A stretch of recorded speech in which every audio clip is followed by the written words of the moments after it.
And I'm back. Once again, to make the signal to noise ratio on the internet even worse than it already is.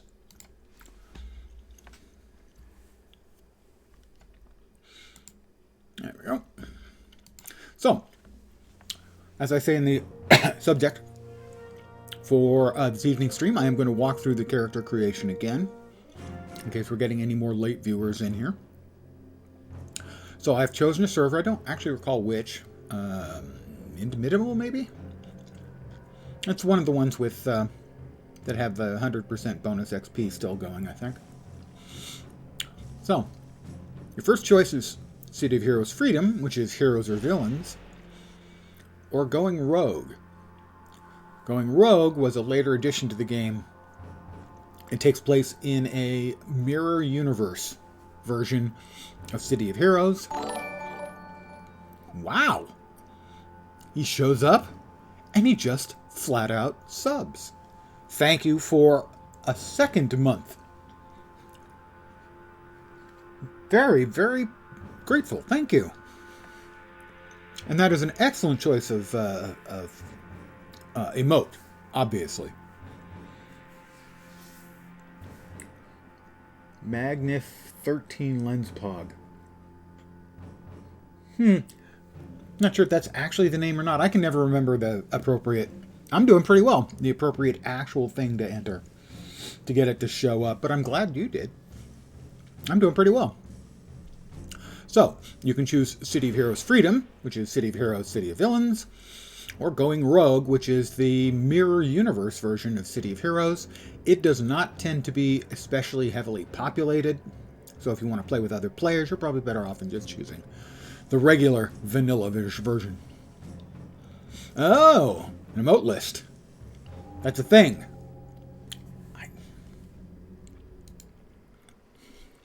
So it is. Huh.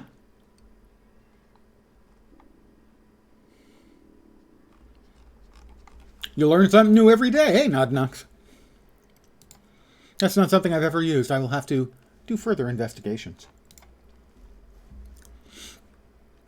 So, at least for your first character, I would recommend going with City of Heroes Freedom to create either a villain or a hero, because it's going to be the more populated option. Get a better feel for the game.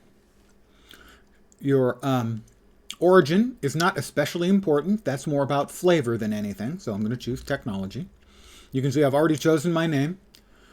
I'm going to be sound-based character, and I'm going to be called the Sonic Boomer, because I myself am, in actuality, a boomer.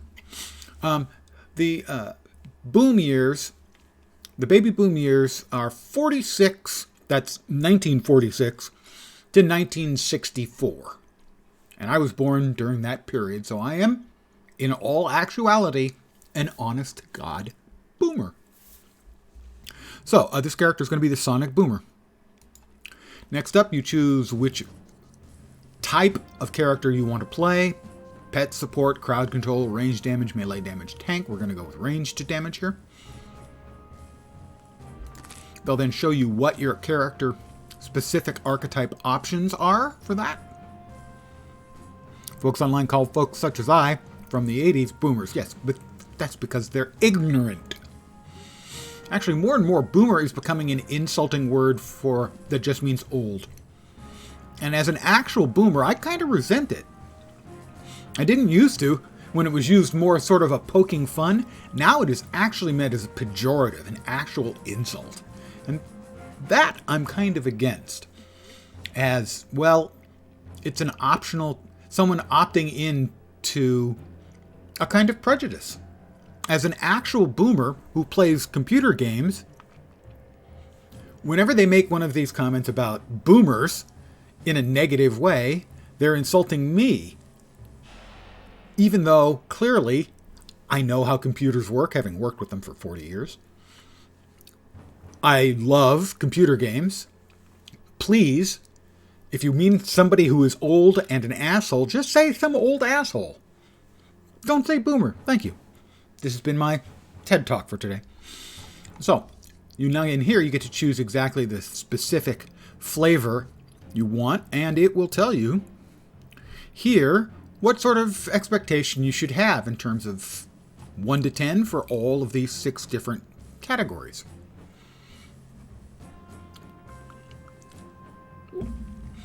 Yeah, I would agree that I am part of the generation that completed that worked with the base tech that everyone's working on. Hell, I worked contract at Killer Networks for a while, and they made gaming hardware, specifically networking cards.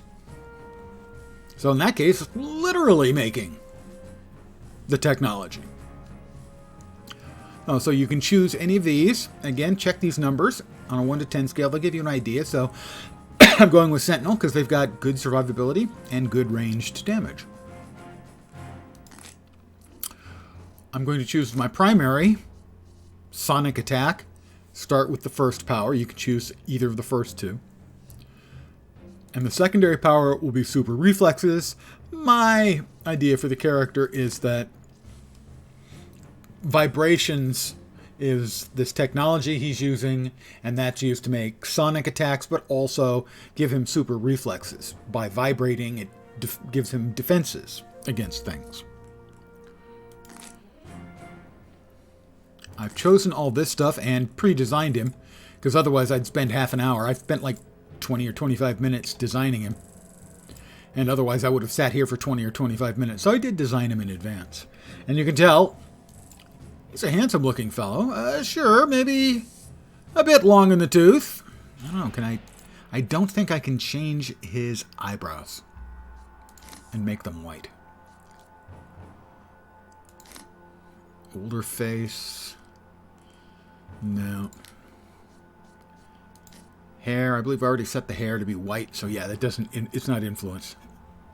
Exactly. And I know where everything is. Mise en place is the chef term for that. Where you have your layout. Your knives, all of the various components you're going to be cooking with. And there is a phrase I learned from, I believe it was from reading Tony Bourdain's cookbook, or was it Kitchen Confidential, which is, don't fuck with my mise. In other words, don't mess around with my workstation, my knives, my setup. Mise en place. But I would also like bright sonic attack. We want it to look not like that, but like a blue. Maybe a darker blue? It seems okay. How about this? Can we go blue and blue? That's a little better. Okay. I want to match these colors across powers and match across all powers. Did which part? The customization of visual effects? I don't think so. I don't think it existed in the original game, in the base game when it came out. I think it was added later, but I'm not certain.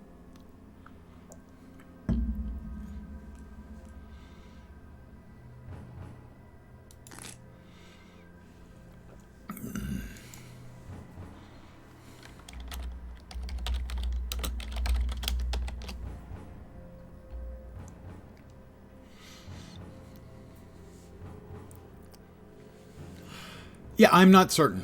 I'm honestly not certain if it was in the game originally or not. I do wish to play the tutorial. I'm going to make him a hero. So if you're creating it here... Oh, actually... Survivors must choose their own paths to the future. I have... normally, I would recommend choosing Outbreak as opposed to Breakout. Outbreak is for heroes. Breakout is for villains. In this one, there's an outbreak of disease you're trying to stop. In this one, you're trying to break out of the prison. I don't remember exactly what happens if you choose Galaxy City, so I'm going to choose Galaxy City. It's more straightforward, especially if you're a hero.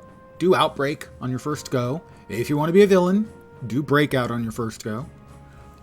But I'm going to choose Galaxy City. And I have no strong memory of Galaxy's Last Stand. That's the Back Alley Brawler. I don't know who that one is.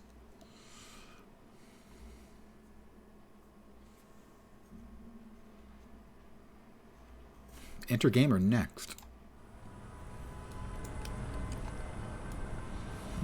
Okay, so I'm going to do some of the basic stuff that I always do, which is I'm going to add a second toolbar by clicking on the plus down here, if I can see it. There it is. We've got our second toolbar, hotbar, whatever you want to call it. Scoot this one up, turn this on to 2. Drag it down here. Note you have to have this neat folding effect on the hotbars if that's what you want to do with it. But I just want to... That'll almost do. That'll almost do. Oh, come on. Stop that. Stop that right now, young lady. That'll do. And then we'll drag this down over that. This is our toggle. And we'll move this down here and turn it on. Gives us defense against melee. We'll check, we also have a taser dart power. Under prestige. So that's an additional attack you start with. So I recommend dragging that in as well to give yourself a little bit of extra offense. Close this up. I also, personally, I like to, because all of these UI elements are click and draggable, I like to move these to what I'm more accustomed to in most games, which is down here. So they're closer to your central field of view. You don't have to look up there or look up there to see your health, the target's health, or anything like that. Because the screens and resolutions are bigger now, it actually can be difficult to keep track if they're up in these corners.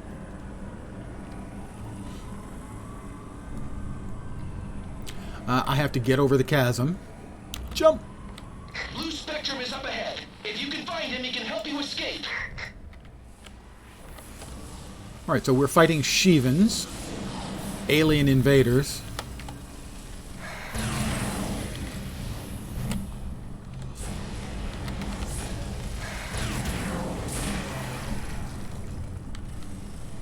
These monsters are all over the place. Fight some off before meeting with Blue Spectrum. Well, To select any enemy, left-click on them or press Tab. To attack, left-click your power in the power tray. or press the appropriate number button.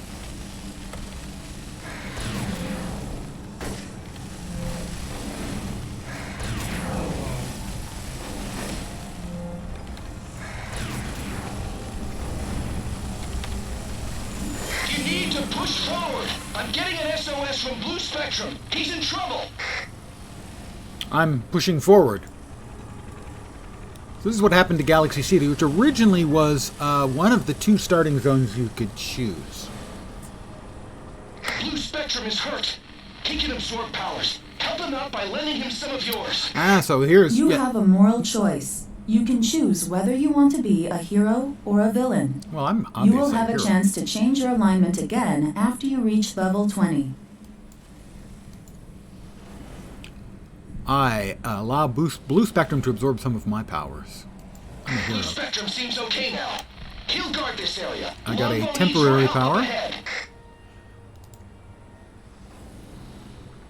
Temporary powers? Temporary powers? I don't see a temporary power that I've just gotten anywhere. So it says I got one, but I don't see it. Which is fine. Oh, I got buffs. That was what happened. Push forward through the city. Numina of the Freedom Phalanx contacts you from Atlas Park. Thank you for helping Blue Spectrum. Galaxy City is lost. You need to get out of there. We can teleport you out if you destroy whatever is jamming our signal up ahead. Talk to the official nearby to increase your powers. Left-click on an NPC to begin interacting with it. Hi there. Select Train to Next Level to choose a new power. Ah, okay. Well, we have Shriek. I think we should have Scream. Because I scream, you scream, we all scream for ice cream.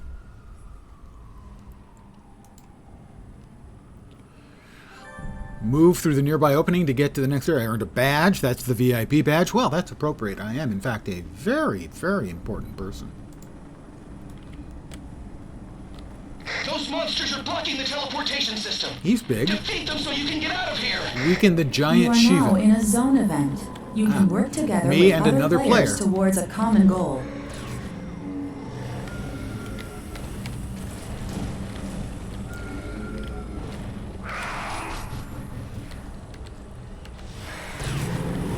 He summons meteors. Get out of the way. Okay.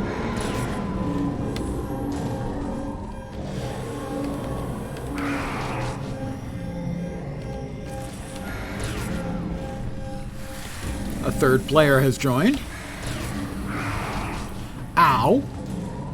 I don't think that was necessary, sir. I don't know how much damage I'm doing with these. He's summoning giant meteors again. We don't want to get hit by a giant meteor.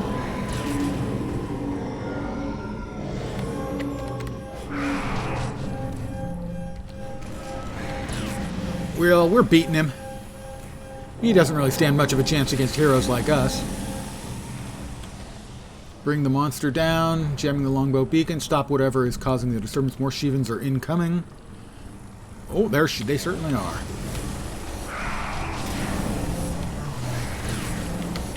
Holy crap, that's a lot of them.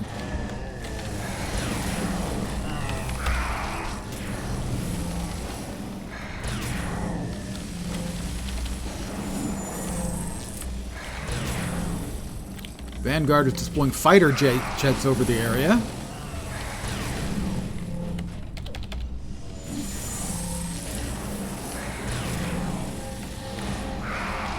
Ah, okay. Coming in for a strafing run there.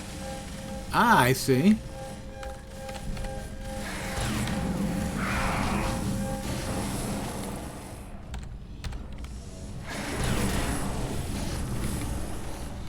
They all seem to be shooting at me instead of the other guy here. Something is emerging. Oh, great. Something else is emerging. Got there. He's back. Again. Stop whatever is causing the disturbance. Bring the monsters down. Whoop, get out.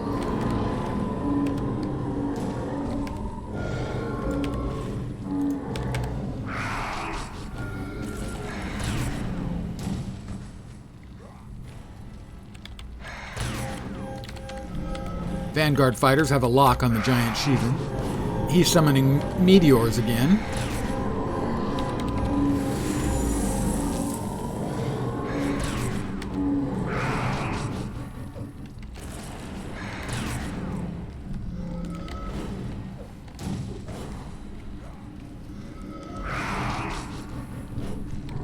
Giant Shivan summons meteors. Get out of the way.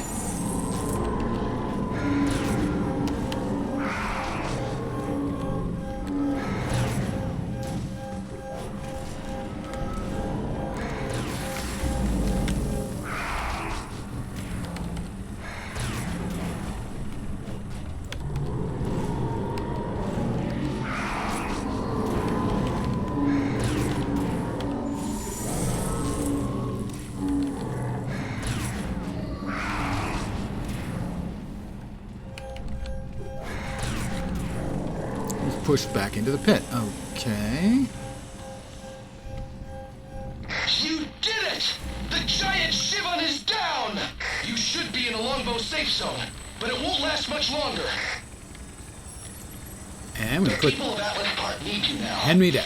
Atlas Park. So that is the Galaxy City introduction. Got it.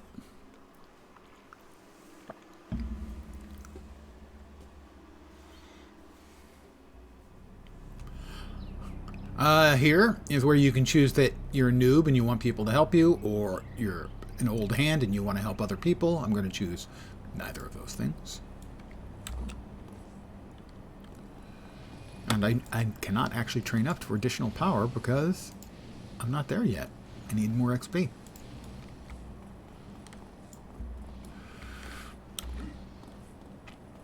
And we did find out the answer that, in fact, the double XP buff that I can get from her, that I will get, and the double XP on some of the servers, neither of those is actually double XP. What there is plus 100%.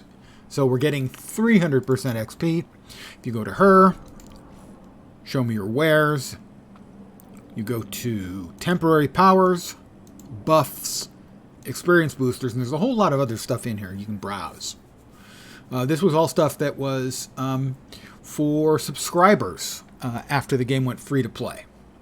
Now, free. Some of it costs some of the in-game currency, just to prevent people from, just using extraordinarily powerful stuff early on.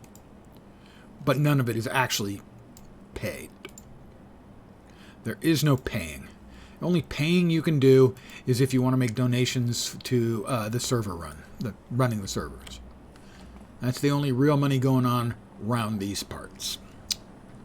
And I have to contact FBSA Matthew Habashi. He's right here, I think.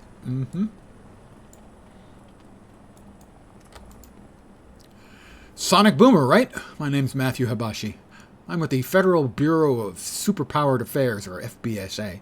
Are you okay from getting out of Galaxy City? I just barely managed to get out myself. Don't worry about me. What's the situation here? Longbow and the Paragon Police Department have devoted all their resources towards containing the situation. However, that's left Atlas Park nearly defenseless against other crimes. Atlas has seen better days. Sonic Boomer, all the refugees from Galaxy City are being sent here, either to find loved ones they lost or for support. However, with the majority of the police force fighting in Galaxy City, Atlas is ripe for the picking. That's why the FBSA sent me down here. Let's do this. What was lost? Part 1, Demons and Gangsters. Man, if we didn't have enough problems with Galaxy City, the Hellions are terrorizing the neighborhood nearby. The majority of the Paragon Police Department are too busy trying to contain the situation in Galaxy. We've got a ton of refugees in the area trying to take shelter. We need your help taking back our neighborhood.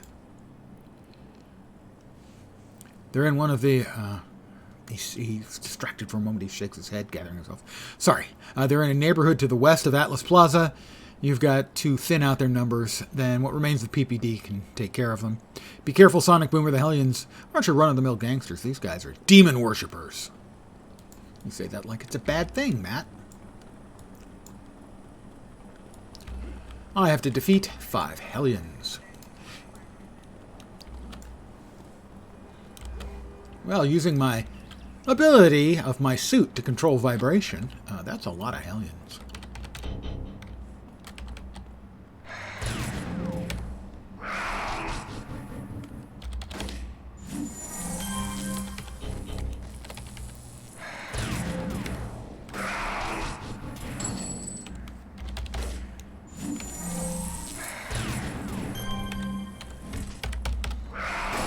You've got a bat?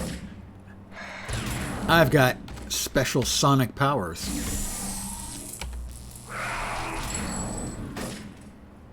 Back to Matthew Habashi. That's Habashi, not Hibachi.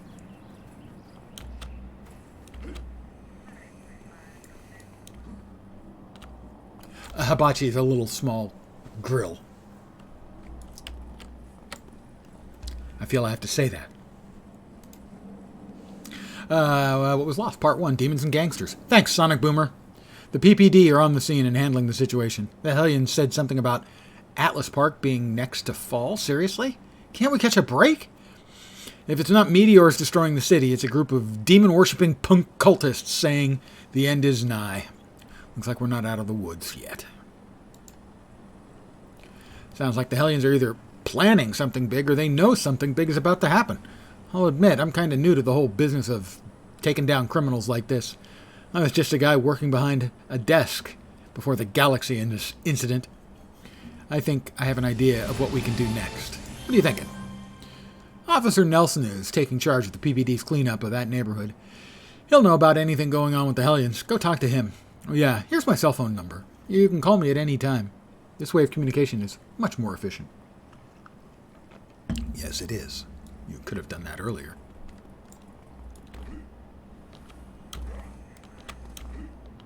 Oh, I also do have some enhancements, don't I? Not really. Interesting, they don't give you any decent enhancements, unlike the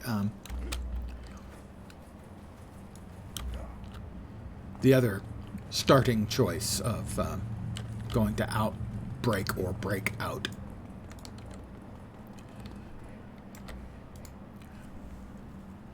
Officer Nelson? Sonic Boomer, right? Wow, he looks a little bit like me. I heard you're responsible for helping us take back this area. We all appreciate it. You and Matt are already doing a lot of good for this city. It can set an example for these lazier heroes. It's a shame that his wife, Dana, died in Galaxy. Anyway, you could use more of your help here if you're willing to give it. Yes, can you tell me about the Hellion activity? I could write a whole book about how many problems the Hellions are giving us. They're over in Prometheus Park right now. We've got reports they've kidnapped several people and are trying to take others in the park. Someone has to stop them, but we just don't have the manpower to keep this neighborhood safe and go after them. It'll be up to you to make that happen, Sonic Boomer. I'm on it. Leave it to me. Being all heroical and like. So when you talk to an NPC and to talk to them, there's no button. You have to click on them. And if you don't have a pointer to where you want to go, a lot of times you'll have to manually go to mission and select it, or go to contact and click on the contact for it to come up. The UI is old school.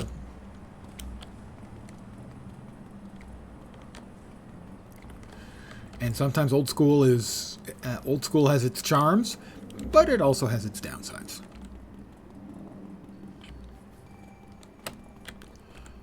Oh, he seems to be intimidating Dino here, so, well, we can't have that.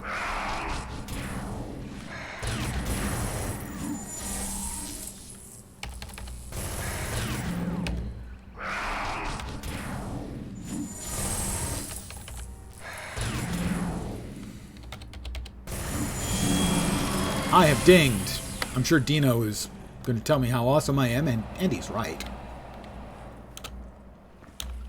1 out of 4 cities freed. I gotta find some more.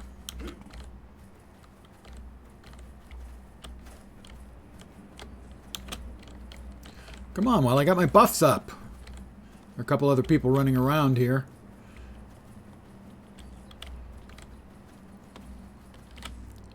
Helping out the civilians. Come on. There we go. When you level up, you get a set of buffs for 60 or 90 seconds. And so anytime it's up, you definitely want to take advantage of it, as it's a big bunch of buffs. A bunch of big buffs. Busting up bad boys with a bunch of big buffs. I need one more.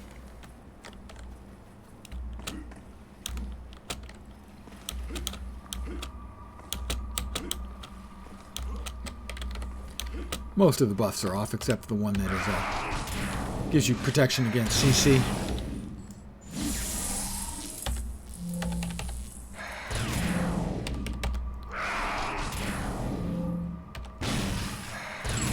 Okay.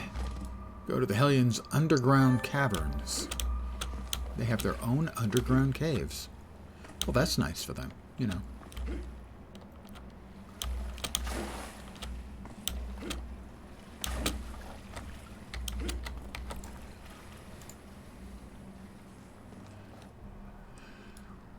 Now, I've been here before a time or two, so I know I can basically just run straight over here, click on the thingy, and leave.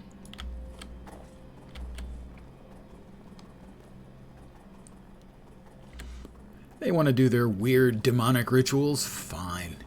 It's a free country, or at least reasonably priced. Call Matthew Habashi. Matthew here. Oh, Sonic Boomer, good to hear from you. What's going on with the Hellion situation?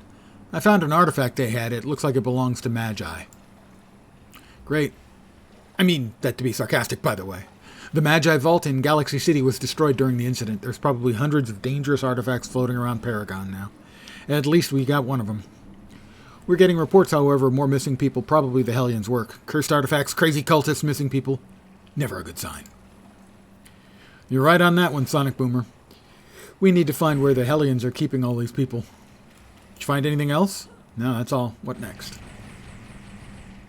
Well, I think I have an idea what to do next. What do you have in mind? You need to find one of the Hellions' bases and get the information, which means you'll need to get yourself some information in disguise. You've got an idea on where to get both?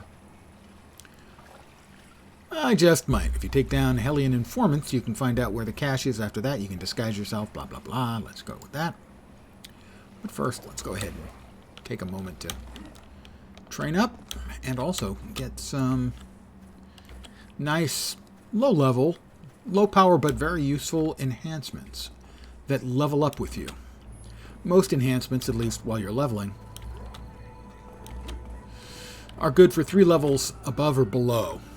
So if you get a level 10 enhancement, it's good from level 7 to 13. But from the same pay-to-win vendor, the pay-to-win field agent... Well, actually, let me sell the stuff I already have. And go to the pay-to-win field agent. And along with the XP buff you can also get prestige enhancements. You can have one of each of these. So I'm going to claim all 5. They all buff the power of any attack that they're attached to, but they also have a chance to proc a secondary effect. And so this one, for instance, has a chance to do a knockdown.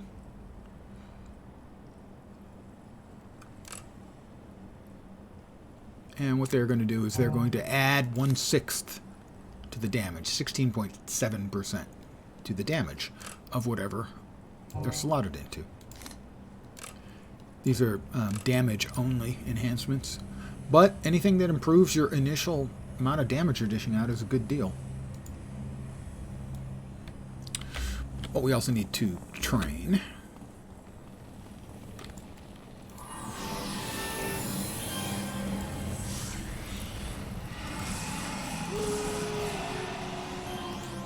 We'll add those in. And next up, back. Beating up more Hellions.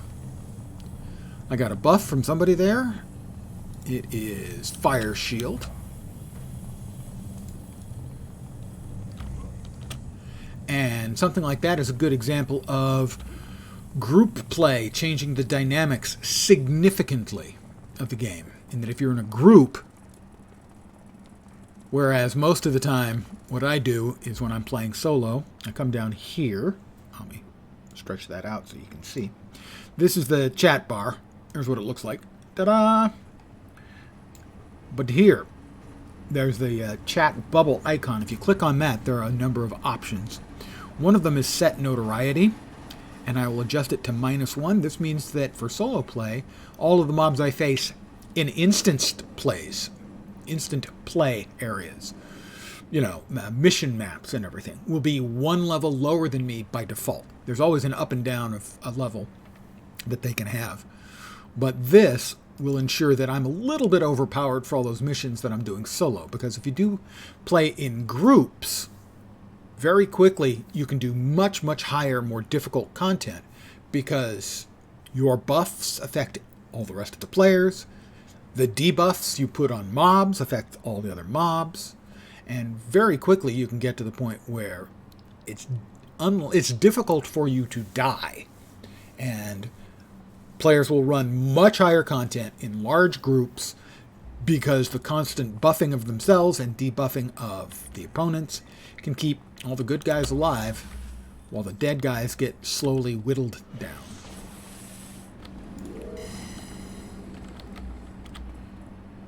Slugger, a Hellion informant. Hi there. I've got bad news for you.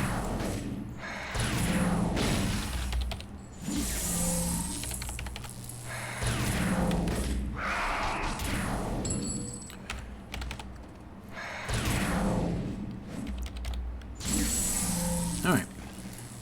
We got the disguise now. We can go in, as did this other player here. We each get our own instances, unless we're grouped, in which case, obviously, they're shared.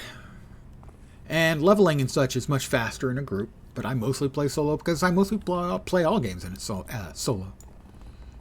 Because I like to play at my own pace, and my own pace is not necessarily as fast as most or as slow as some. Well, we got the information we needed, just that quick. For me, group play and my general not playing it is mostly about pace and focus. If I get into something, a quest or series of quests I'm doing, I hate to have that interrupted. I like to just do it and get it finished and focus on that. Whereas other players may play in a more scattered fashion than I do, which granted is both at a specific deliberate pace and tends to be doing one thing at a time. And so for a lot of people, that's just not the way they want to play. And I am always uncomfortable playing at anyone else's pace or anyone else's sort of focus level, let's say.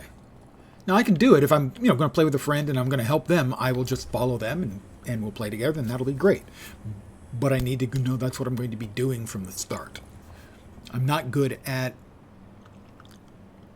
changing my gameplay focus like that. It gives me a level of cognitive dissonance that I'm uncomfortable with. Another level for me. You found the information about something called the Ritual of Souls. That doesn't sound good at all, but at least we know where they're going to be performing the ritual. What worries me is exactly who gave this ritual to the Hellions. We can worry about that later, however. We have some more pressing matters to deal with. The finale. What was lost is now found. There's no time to lose, Sonic Boomer. We know where the Hellions are preparing this Ritual of Souls. You need to get in there and put a stop to them once and for all. Most important thing is to stop the ritual and rescue the citizens who were kidnapped. There's one other thing I'd like you to look into. I'd like you to see if you can find out who gave them the ritual. If someone's supplying the Hellions with something this dangerous, who knows what else they could be helping. That's all, assuming you can stop the ritual. If not, well, we'll have bigger problems. But we're now level 4. And at level 4, you can, and probably should, train a movement power. When you do that, it's instead of choosing one of these, your primary or your secondary, I tell you here, you got access to a new power pool set. And in this case, I'm going to use teleportation. Again, he's got vibration technologies that allow him to teleport. See, everything is about having comic book style rationalizations that make no sense in the real world. So, teleport. I now have teleport.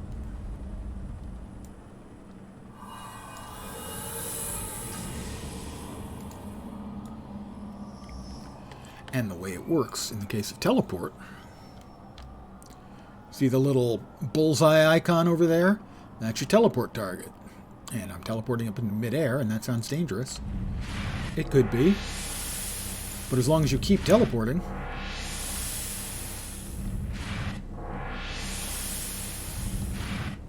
you're fine, as they'll give you a couple of seconds grace before you start plummeting.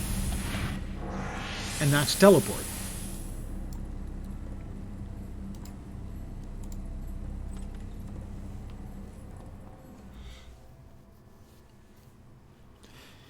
It is a lot more interactive and requires you paying more attention than, say, flying.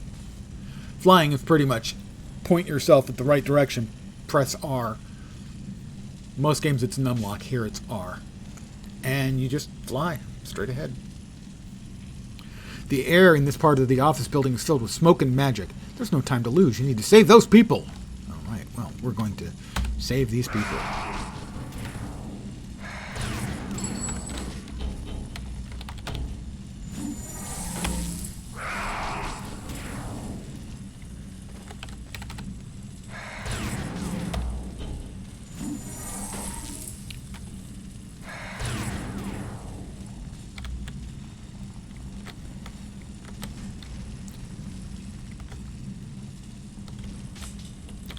You know what's worse than gangsters?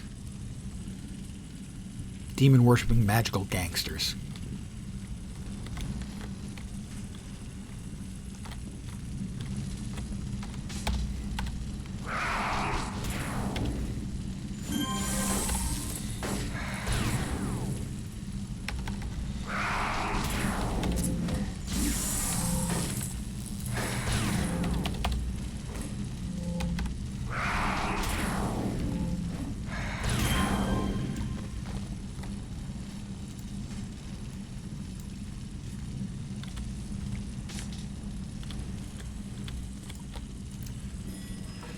Elevator. Ah, Cinderburn. You should all feel honored. You will open the gateway to the other world. Your sacrifices will pave the way for our new world. I don't think so. Hey, Cinderburn. I got your new world right here, punk.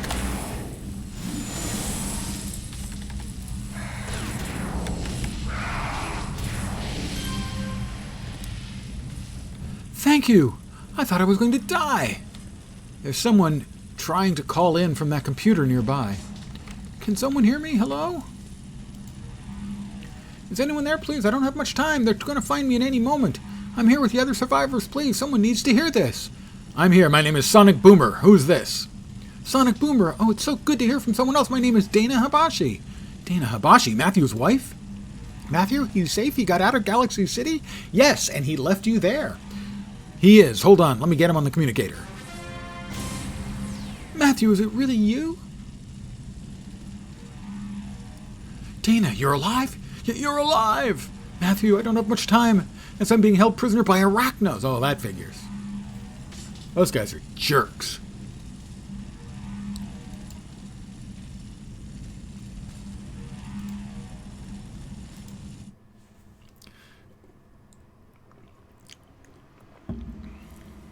Well, I saved these people, but now I have to save somebody else. Let's contact Matthew. Hi, Matt. How you doing? Well, we saved the day, Sonic Boomer. Those people you saved will be safe, and the Hellions' plan is stopped. I just wish there was some answer from my wife that we knew where she was. If only I was able to go back and find her, none of this would have happened in the first place. She'd be safe. Your wife's alive, Matthew. It's not too late to save her. You're right, I've received my first merit reward. I received 3 reward merits. These merits are awarded for completing difficult tasks and allow you to exchange them for powerful rewards such as enhancements. Merits can be spent at the various merit reward vendors throughout Paragon City, Pretoria, and the Rogue Isles. Merit rewards are stored in the Special tab in your salvage window. Note, merits are earned from completing task forces, strike forces, and trials are subject to diminishing returns if the same task is completed more than once within a 24-hour period. So try out different task forces, strike forces, and trials. You're right, I still have a chance. Not everyone can say that, right? But we also need to make sure Atlas is safe. I'll work on my end to see what I can regarding Arachnos, what they're doing, what they're planning, and where they're holding my wife and the other prisoners. I know some people who could use your help right now. They're fighting the good fight in Atlas, but they're losing. There's a lot to be done before Atlas Park is returned back to normal, Sonic Boomer. Let's get to work. One of the people who needs your help is a man named Officer Fields, a rookie cop who was part of the Galaxy PD. And another woman named Sandra Costell. You'll only have time to help one of them, but don't worry. There's another hero who was inspired by your action with the Hellions, who's going to help whoever you can't get to. All right, Fields wants some help with a murder case. Sandra Costell works at the hospital. She's trying to help people in Hyperion Way, but there's a force working against her. Well, Officer Fields looks very distinguished. I can't say no to a bald man.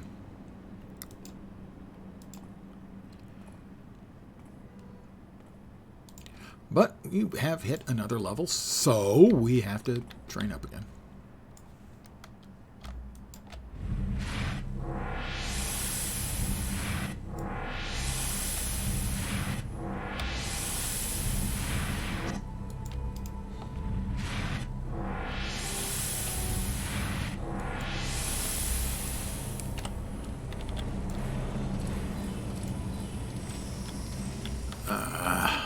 Ms. Liberty.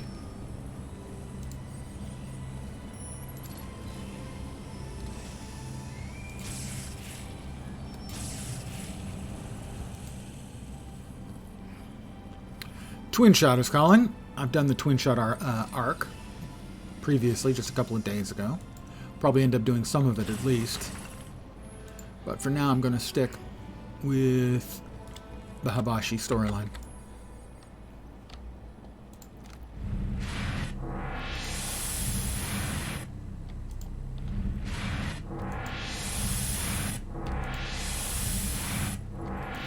You know, at least with my current keybinds, I kind of need both hands to teleport as quickly as possible.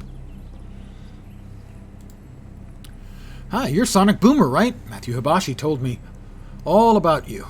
How much you helped with the Hellions in Atlas Park and Atlas Plaza and Prometheus Park. I'm glad you're here. We've got nothing but trouble over here in the Promenade. This place was once known for its theaters and music halls, but many of them have closed down over the last few years due to high rates of crime. Things aren't getting any better with what just happened. What's going on? Well, we've got a murder case on our hands. Larry Body, an actor known throughout the Promenade, was just found dead. Mr. Body, huh? In front of the nearby office complex. The real shame is that his brother, Joseph Body... Funnily enough, I actually have a Latro character whose last name is Smack Body. Has also gone missing since the meteors hit Galaxy. I was going to investigate it myself, see if there was any connection, but, well, I still get kind of sick around bodies. I haven't formed that hardened cop fortitude yet. But I was topping the class, Sonic Boomer, and I can smell something bigger brewing here. I just don't like it one bit. Well, what are you smelling? Larry was playing a big role in a charity play being put on for victims of Galaxy in this incident. I think someone doesn't want that event to go off. The one thing that bugs me is why. Who would want to put a stop to something that's just trying to help people? Anyway, you should go speak with Detective Pierce and investigate the crime scene. I'll be here following up any leads. Detective Pierce, huh? Well, he looks conveniently located, so... Hi there. Pardon my sudden, startling appearance. I am the Sonic Boomer. Sonic Boomer, heard about you from Fields. Sure wish they'd give us something more to hear than the fresh recruits, but what are you going to do? We've got our victims over here. Looks like he was trying to run away from something or someone after being badly injured. Whoever did this delivered a killing blow. Took out one of his kidneys and then left. We got a witness here, but he's refusing to answer us. She's saying that we can't protect her if she talks. No more faith and all that. Maybe if a hero talks to her, she'll think differently. Can you give it a shot? Well, I am the kind of hero who will try to help people. Jaded Woman? Is that who she was? Jaded Woman. Nice. I told him I'm not saying anything. Just standing here will make me a target. Hey, you're the Sonic Boomer, aren't you? The one who stopped the Hellions. Do you think... Would you be able to handle what's going on here? That you'll protect me from the people who did this? I'll protect you, lady. I'll just have to spend a lot of time with you. Can I buy you coffee to start? I will. Just tell me what happened. I have a clue. I've been called clueless so many times. I finally got a clue. I was out here this morning when I saw that man being chased by the Vazalok. Oh, we're back with the Vaz again. If I'd known it was the Vaz, I'd have skipped it. I'd have gone the other way. They yelled they wouldn't let his parts get away. I hid behind a dumpster and watched as they killed him, then took his kidney. It was horrible. There was a few of them they said that would do nicely and that it was time to bring the parts back to the guest. They went into the sewers nearby. Sonic Boomer, you just have to find out what's going on. I don't want to be their next victim. I just want to be safe. Don't worry. I'll get to the bottom of this, ma'am. Sewers in Vazalok. Lucky me. For those who weren't around, a couple nights ago, ended my stream by fighting Dr. Vazalok himself. He peeled off half of my health with his first attack. I was running away and I said, screw it. And I ate a bunch of inspirations, then I kicked his ass. You can catch that either by the VOD here on Twitch, or I upload all of my Twitch streams to YouTube. That was a really shameless self-shill. I hope you appreciated it.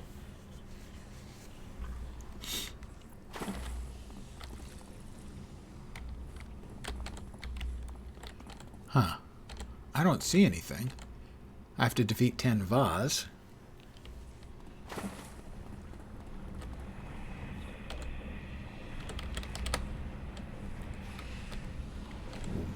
Okay, I guess I have to find 10 Vaz and then defeat them.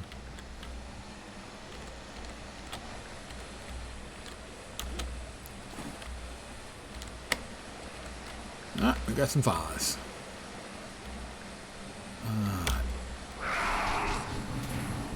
I actually had a high school teacher named Mr. Vaz. It was just V-A-Z. He was not, as far as I know, a Vazalok.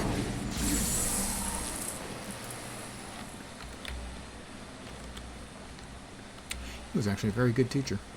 I liked him a lot.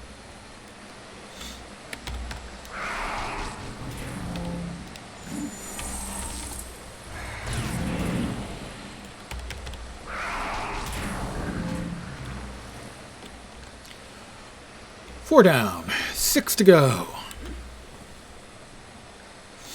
Ah, there wasn't anybody in here, but now there is. A mortificator. He must be mortificated.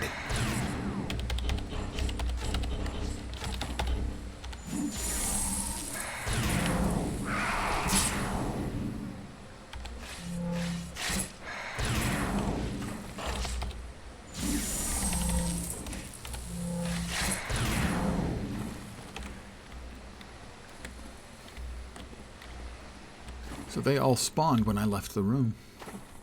Interesting. I'm going to take a moment to take a kneel down. Get all of my health back. Vaz are the toughest early game mob type you can run into, at least in my opinion.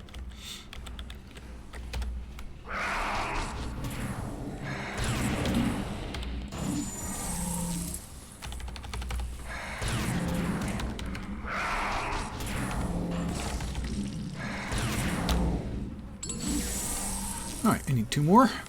Conveniently, 2 more right over there. A couple of lieutenants, that's not great. I'd rather not fight 2 lieutenants at once.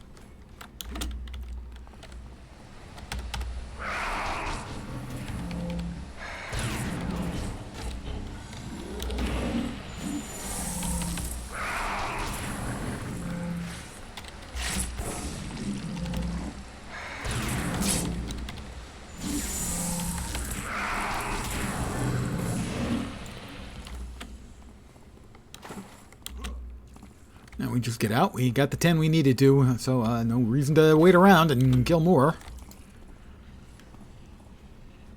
Stupid Vazalok.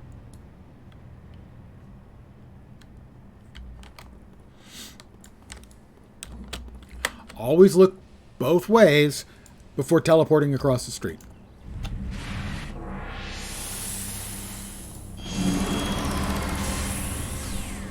What did you find in those sewers, Sonic Boomer? A list of body parts to be taken from the attendees at the play. That's not good at all. Well, obviously that's not good at all.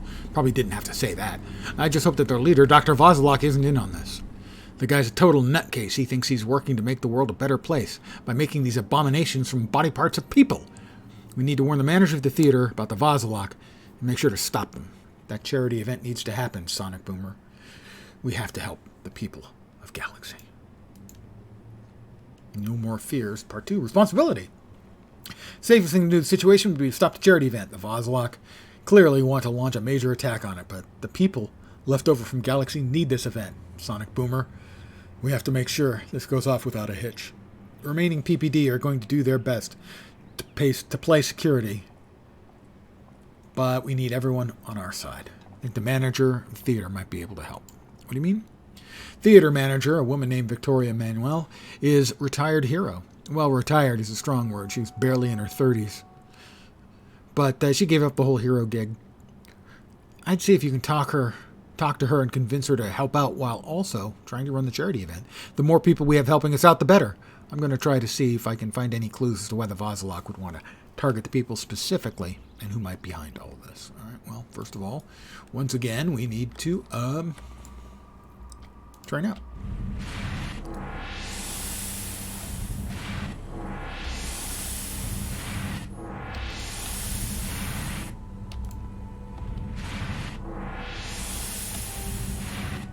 Yeah, that was not quite right. Ms. Liberty? Alright, so we could get some more defense if we wanted to. Howl is a short-range sonic attack, hit multiple enemies in an arc. Shout. You blast your foes with a tremendous shout, damaging them. This power applies short sonic vibrations that lower resistance for 8 seconds, in addition to incremental sonic vibrations for 8 seconds. I think a little AE wouldn't hurt.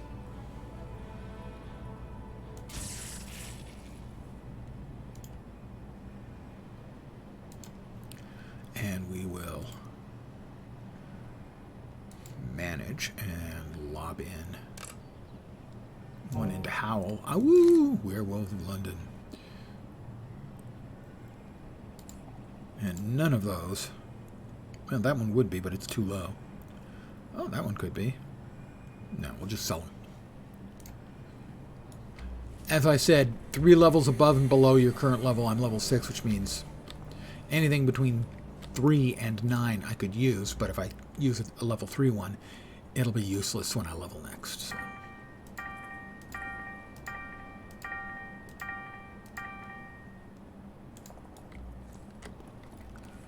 Speak with Victoria Manuel. Or Manuel. Manuel? Manuel? Not sure.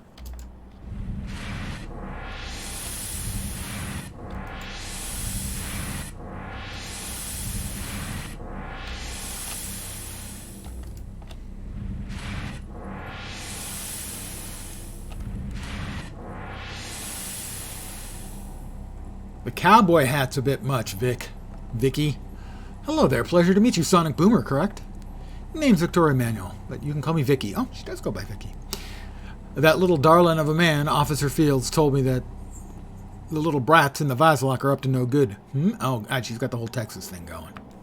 That little darling of a man, that whole southern thing going. That's right. They're targeting people attending your event. How annoying. You try to run a little event in this place, and you get mad scientists trying to use the audience's body parts. Well, I'm sure a fine man like yourself can handle a few men with meat cleavers, I'd especially hope so, given that you've heard some of the people that are on the list have gone missing. I'm just so busy at the moment I can't imagine trying to juggle all of this. I know you used to be a hero. You can do something to help with this. And no, I gave up the mantle a while ago, sweetie. It's too late for me to pick it back up again. I'm flattered you think that, though.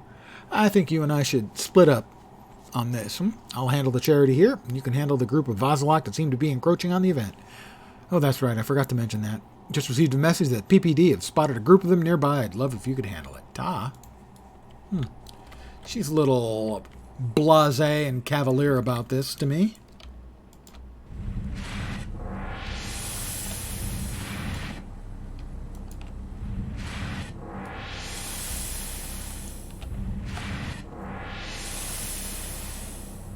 Presumably, it's the sewers again.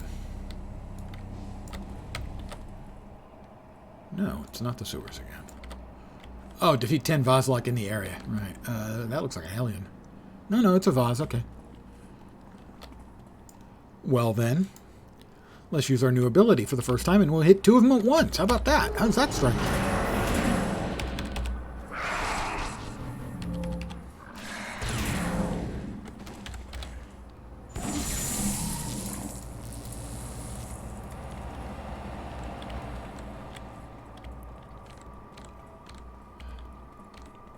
These people just calmly walking around, trying to live their daily day. It's like they don't realize that apparently there's a whole shitload of undead in this area. Along with a lot of Hellions, too. So we're looking for Hellions, or not Hellions, we're looking for the Vaz, and not the Hellions. Oh, Vaz? Where you boys at? Oh, okay. More Mortificator, there we go.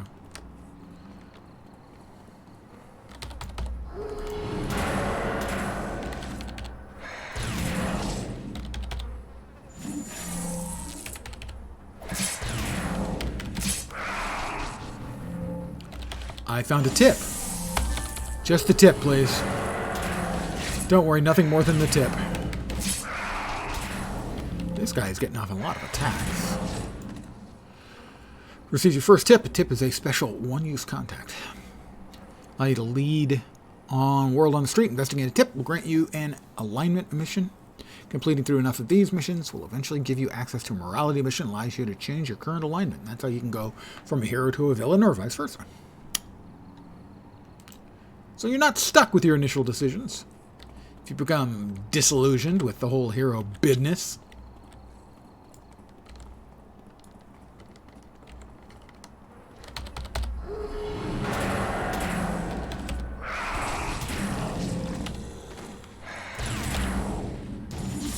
or if you decide the life of crime isn't for you, you're not stuck forever.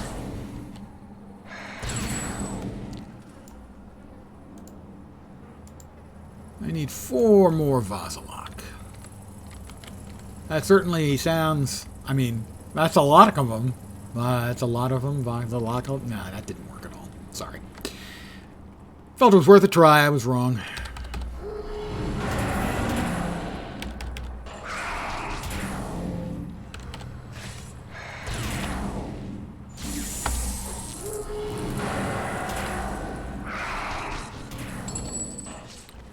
I've received my first piece of invention salvage.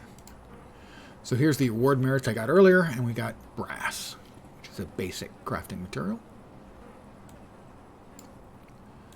We have no event, no incarnate, no invention brass, no legacy, and the 3 special. I need 2 more vase.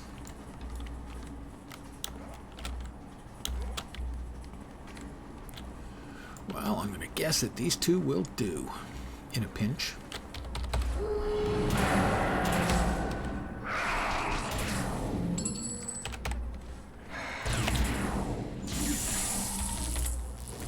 I punched him.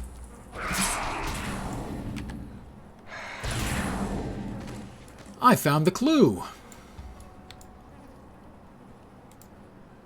Officer Fields. Officer Fields forever. Good to see you made it back in one piece, Sonic Boomer. What'd you find? Whoa. A note from Dr. Vasilok himself. And what's this about Botti? Larry Botti is dead? Wait, did we just get a respawn? We did. Jerks. Unless his brother Joseph... This is getting crazier by the minute. On the one hand, at least Dr. Vasilok's goal isn't a mustache-twirling plot to destroy the charity event. On the other hand, he seems to be putting his own scientific goals above the well-being of the people. This all adds up, Sonic Boomer. While you were gone, I was doing some digging and found some very odd spikes in power usage in a specific part of the sewer system. I'm betting that Joseph Botti is in there with Vasilok performing various experiments, and that is probably where they have the people they've already kidnapped. There's no time to lose. Right, here's the location of the sewer system. It's always the sewers. I don't know what drove Joseph Botti to do this, but it's up to you to stop it. Let's hope you can save the hostages down there, just like you saved the hostages from the Hellions. Presumably, I'm going to guess that he had his brother killed so that he could get a matching kidney. That's my guess. Because he has some kind of kidney disease. No kidney has a kidney disease. No kidney has a kidney disease. It's a play on... Never mind. Oh, no wonder. Somewhere in there, my defensive toggle got turned off. You're a fool, Sonic Boomer.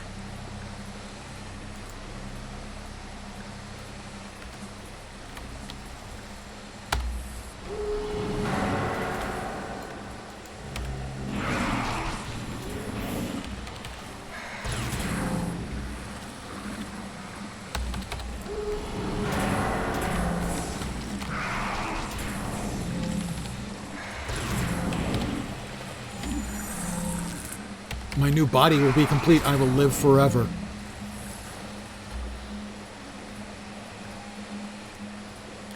Let's see. The people at this event are sacrifices for a greater cause, the cause of immortality. My new body will be complete. I will live forever. And then I will give my gift to all the people of Paragon. We will never have to be afraid of anything ever again. Dr. Vasilak has promised all of his followers safety, immortality. Yeah, that's exactly what you're going to get, I'm sure. Yeah, you're going to get safety and immortality. You're not actually completely insane. Oh, wait. You kind of are.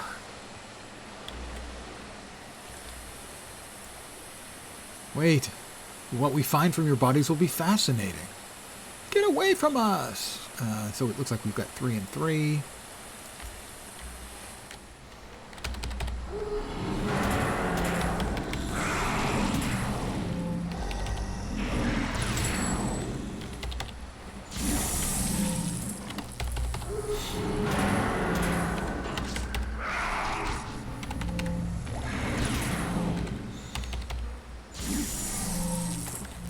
I don't think you should be trying to run away. I mean, after all, you're trying to save the world, aren't you? Missed me. And the hostages look like they're decided to run laps and jump around. It's confusing. I have to defeat Joseph Botti. I cannot enter there. Interesting. Can I enter over here? I can. But there's nothing back there. Well, that just leaves this way, I guess.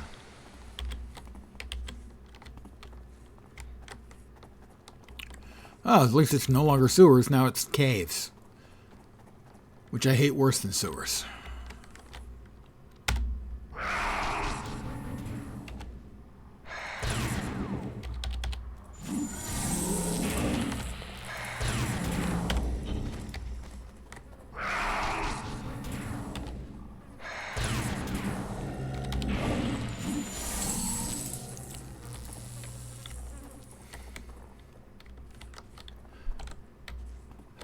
The fly buzzing sound is a nice addition for the dealing with the cadavers.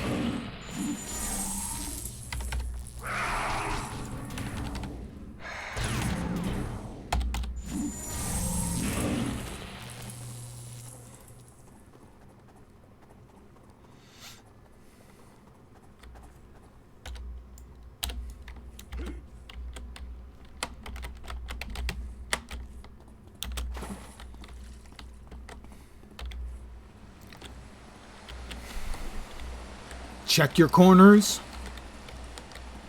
Nobody touch nothing. Name that reference.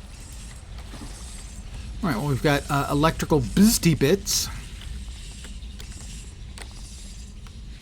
This is Officer Fields. Can you hear me?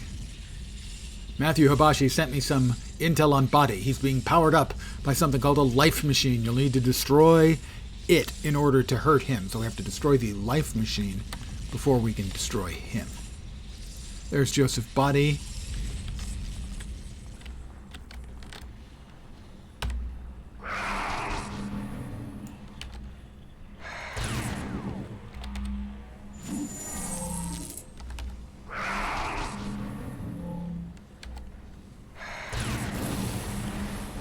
What's this, Dr. Vasilak? He promised me that my power, that it was not tied to that machine anymore. Well, let's find out, shall we? Mr. Body? Presumably you killed your own brother. Oh, he hits pretty hard. He hits quite hard.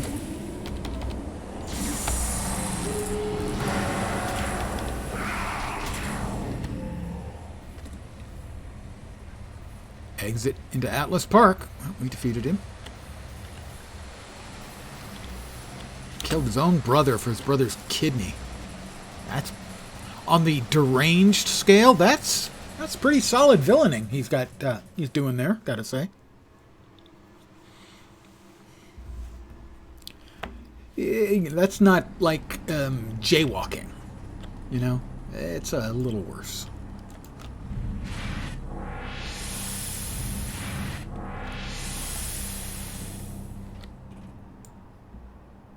thinking, I can phone him. Another level for me. I'm now level 8. You did it, Sonic Boomer. The hostages are being taken care of right now. Joseph Body will be sitting in prison for a very long time. And the charity event is going off as we speak. I almost feel bad for Body. Dr. Voslok took advantage of his fear after the Galaxy incident. But to think of how desperate Body must have been, killing your own brother for your safety. I'm happy to have people like you in the city, Sonic Boomer, to show us that we can be safe in this world without having to go through such extreme measures. Well, there's also us in the PPD too, but it's always good to have a superpowered hero around at our backs. Seraph is always trying to help us out with things here in Atlas. I'll let you, and I know you can help them out, Sonic Boomer. Just watch out for Thierry. I've heard he's a little weird. Aaron Thierry. Scientist who works at Seraph, his name is Aaron Thierry. Matthew Hibashi said he might be able to help regarding the situation with Arachnos in an Atlas park. He'd like for you to talk to him and see what you can find. All right, we'll do that. Well, I'm close by, so I will do this before we train then.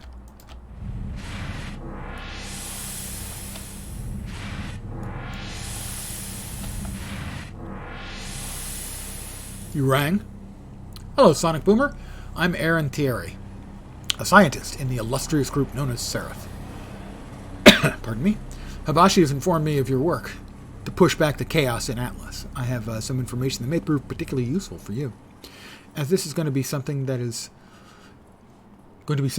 more important than my previous experiments, I have left my labs to work with you in the field, as they say. Shall we get to work?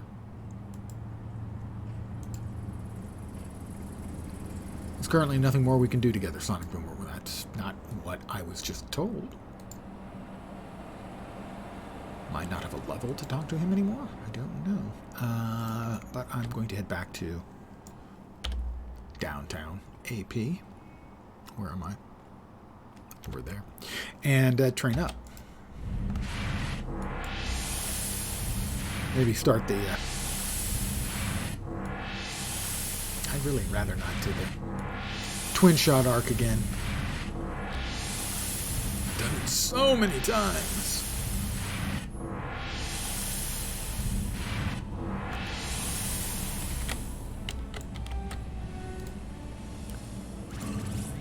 Level 8.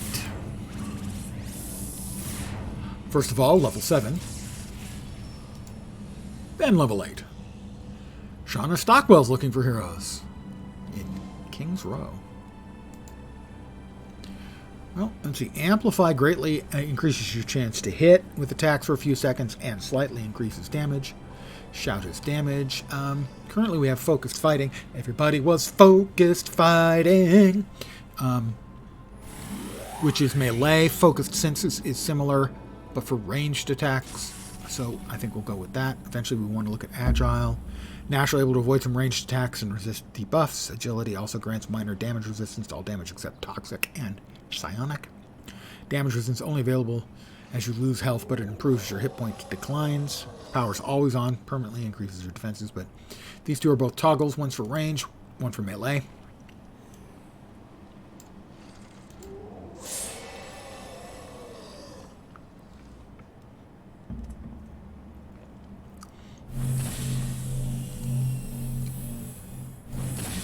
And we're getting buffed. So Shauna Stockwell is in King's Row. Matthew doesn't have anything for us. Officer Fields doesn't have anything for us. Aaron Thierry had nothing for us. They're inactive. There's Twin Shot and Shauna Stockwell. Let's call Shauna. King's Row's in some serious hurt, Sonic Boomer.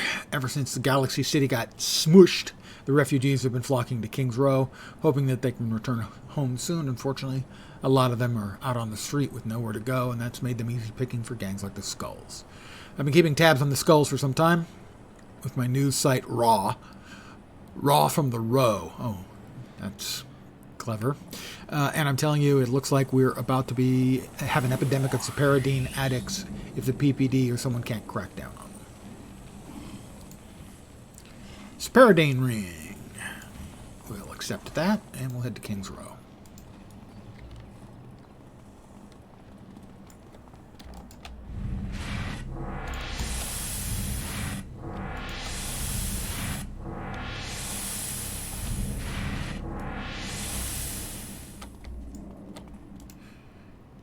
King's Row.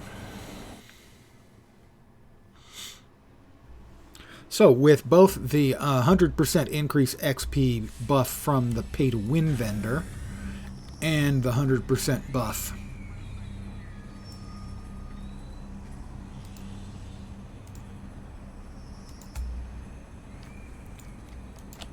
for playing on this particular server, we're getting, in essence, triple XP.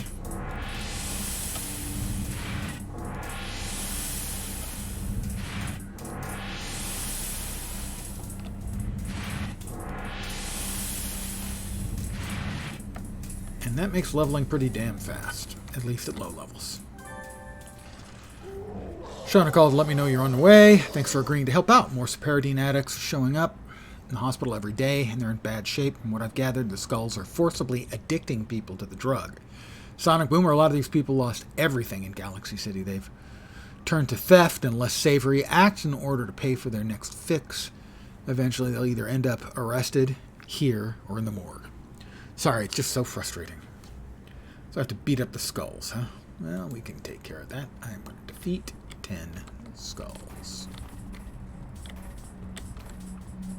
A lot of players running around.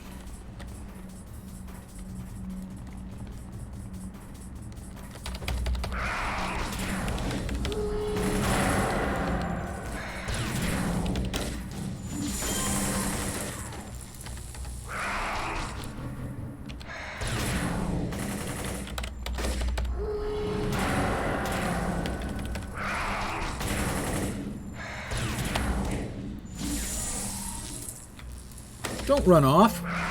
We're just getting to know each other.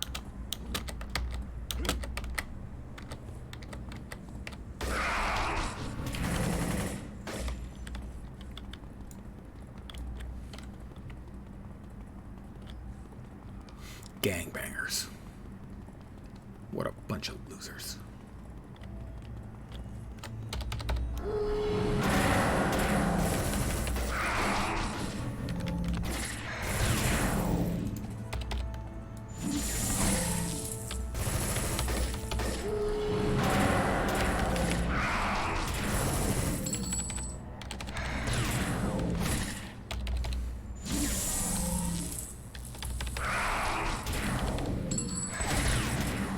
I need to defeat 2 more of them.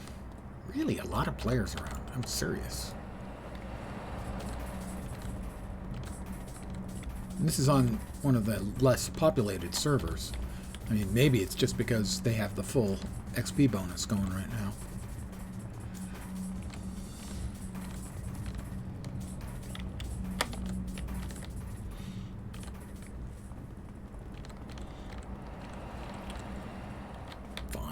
Fine.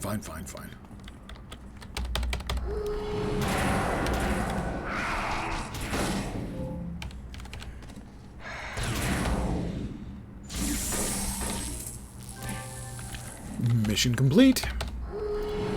But we'll give him 2 extra.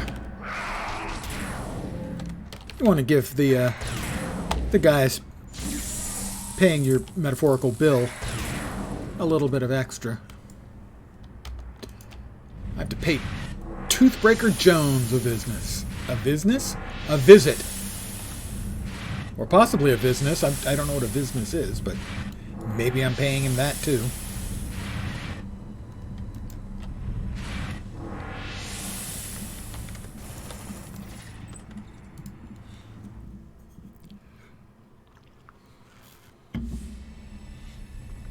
Take down Toothbreaker Jones' operation.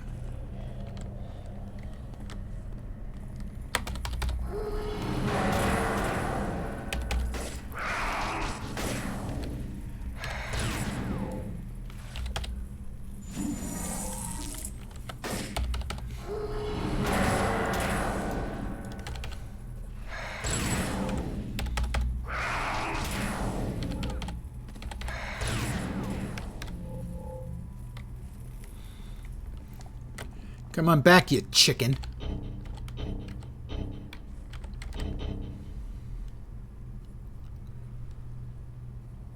Come on.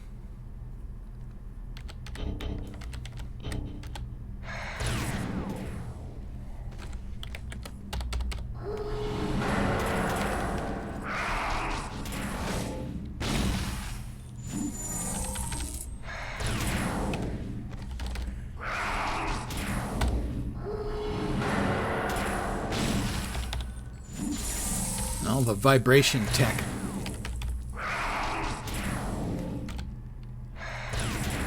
In my armor is protecting me from punches and bullets, and also allowing me to project sonics to affect the bad guys.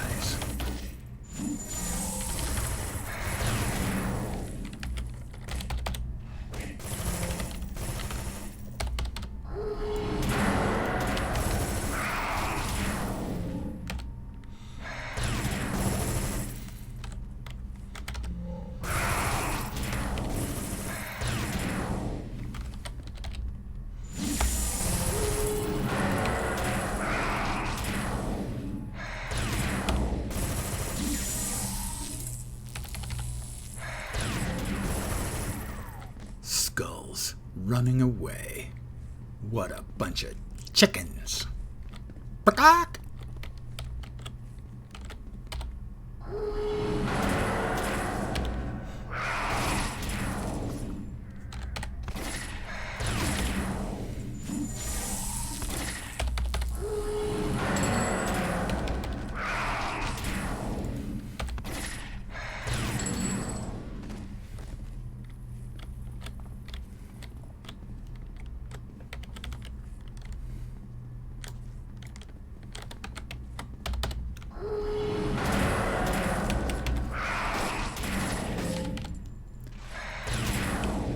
This is the storyline that has a couple of missions that are quite tough if you do them on level.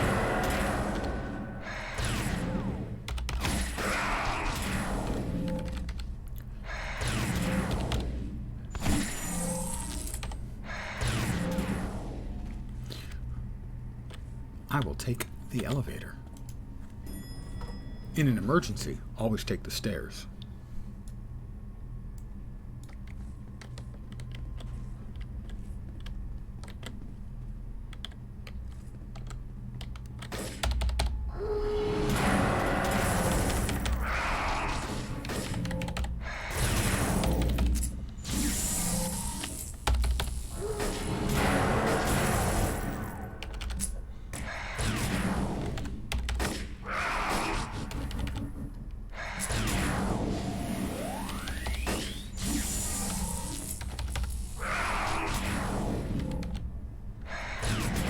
They hit unusually hard, so I'm going to take a quick knee.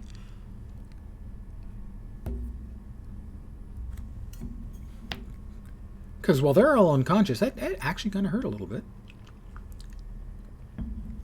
Giving me some ouchies, you know.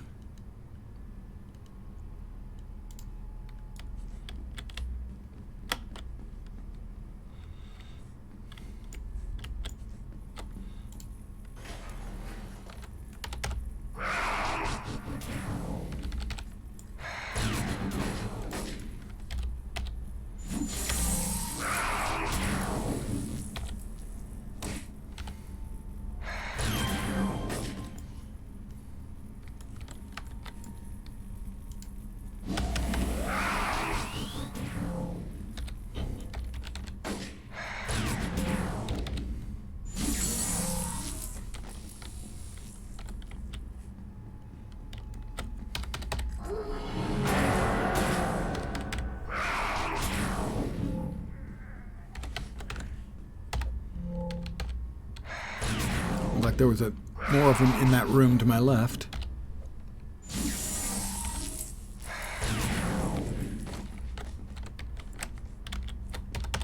Yep, there are.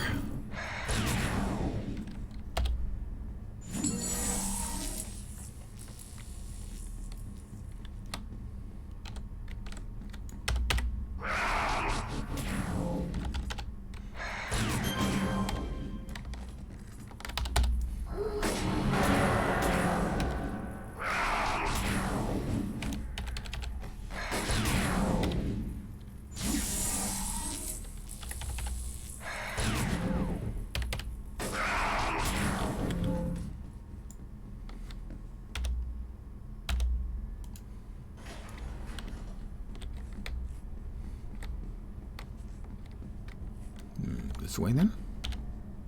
Must be this way.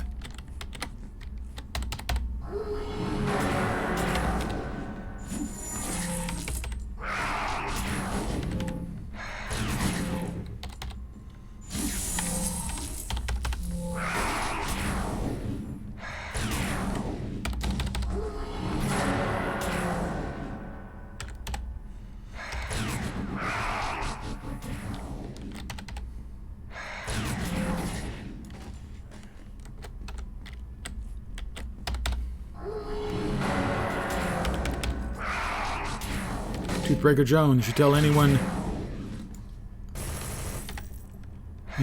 You sell the dine at the increased price till that shipment comes in. They'll pay one way or another.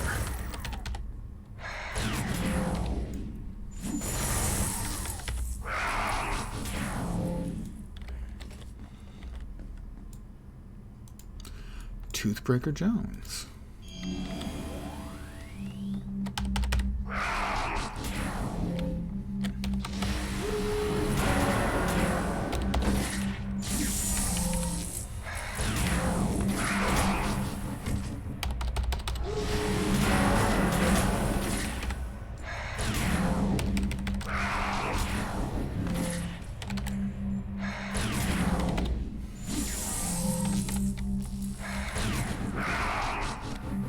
Got him. Ba-ba-da-bam-bam.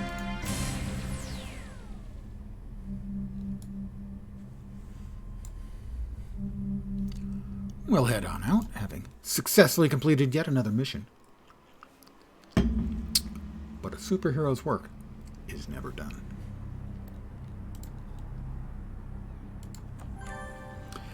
Wow, that's going to make an amazing story. Sonic Boomer takes down Separadine Den and busts the leader. Saves innocents from the skulls. Unfortunately, Jones is just one of several pushers in the area. Taking him down, put a dent in the skull's profit margin, but I have a feeling that now that you've pushed the skulls, they're going to shove back. Watch yourself out there. They'll be gunning for you. Mentioned that Jones was talking to someone on the phone about a shipment. I've heard about the skulls, expecting a big shipment from one of my sources. I'm going to talk to her and see if I can get some more details. In the meantime, Genevieve called. She says she has information about where some more Separadine dens could be located. You talk to your source, I'll handle the skulls. The skulls are cold-blooded killers, Sonic Boomer. Remember that when you're dealing with them. They're more than just nihilists. They actually believe that they can conquer death by becoming one with it. Yeah, so... I will help them with that second part of that. I'll help them become one with it.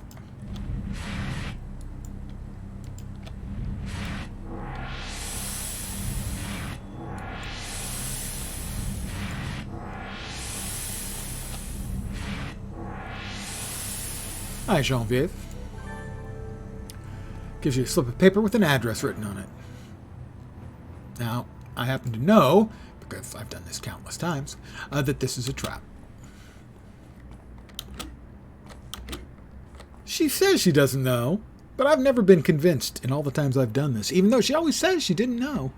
I'm not sure I believe.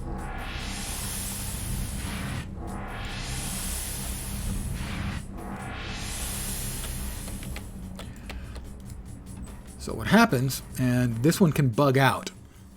This is a mission that can actually bug out on you. You get to the end, you trigger the ambush, and mobs are supposed to come at you in waves, but sometimes they don't spawn the right way, and they all come at you at once, and that can be bad. Where are all the skulls?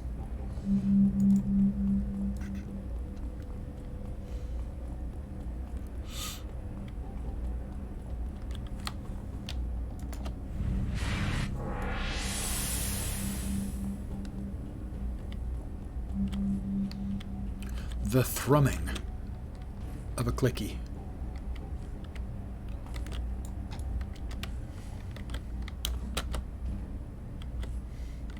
Where's the clicky?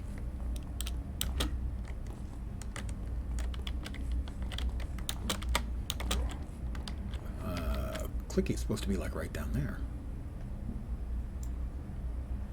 Well, I heard a clicky when I was up here. Oh, wow. Okay, that's an unusual location for it. Normally it's in the room proper.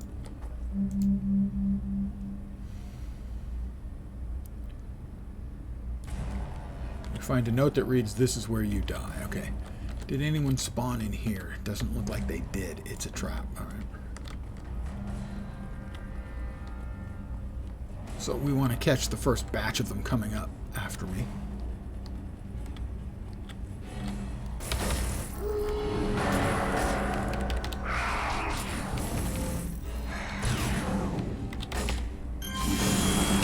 Oh, well, that'll help. A level will help.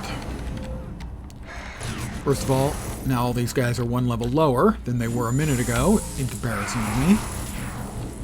Plus, I've got the buffs.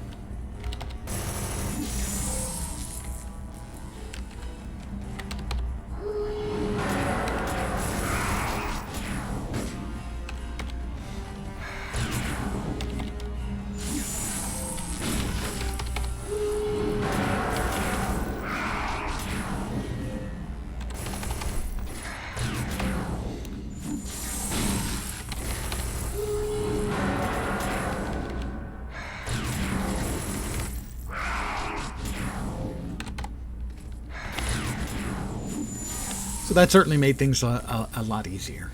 We're not done yet. We still have to defeat Mandible and Maxilla.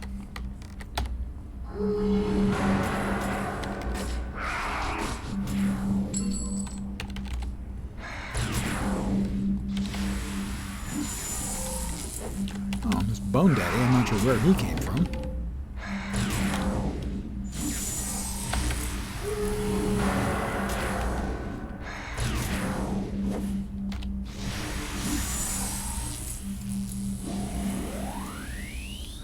Go and chug an accuracy too, in case they land a bunch of their attacks. They use darkness attacks, and darkness attacks debuff your accuracy.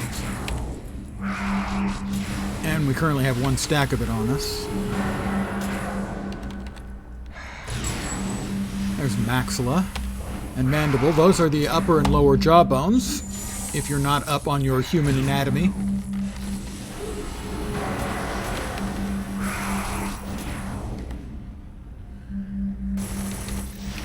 He froze me in fear, but I got over it.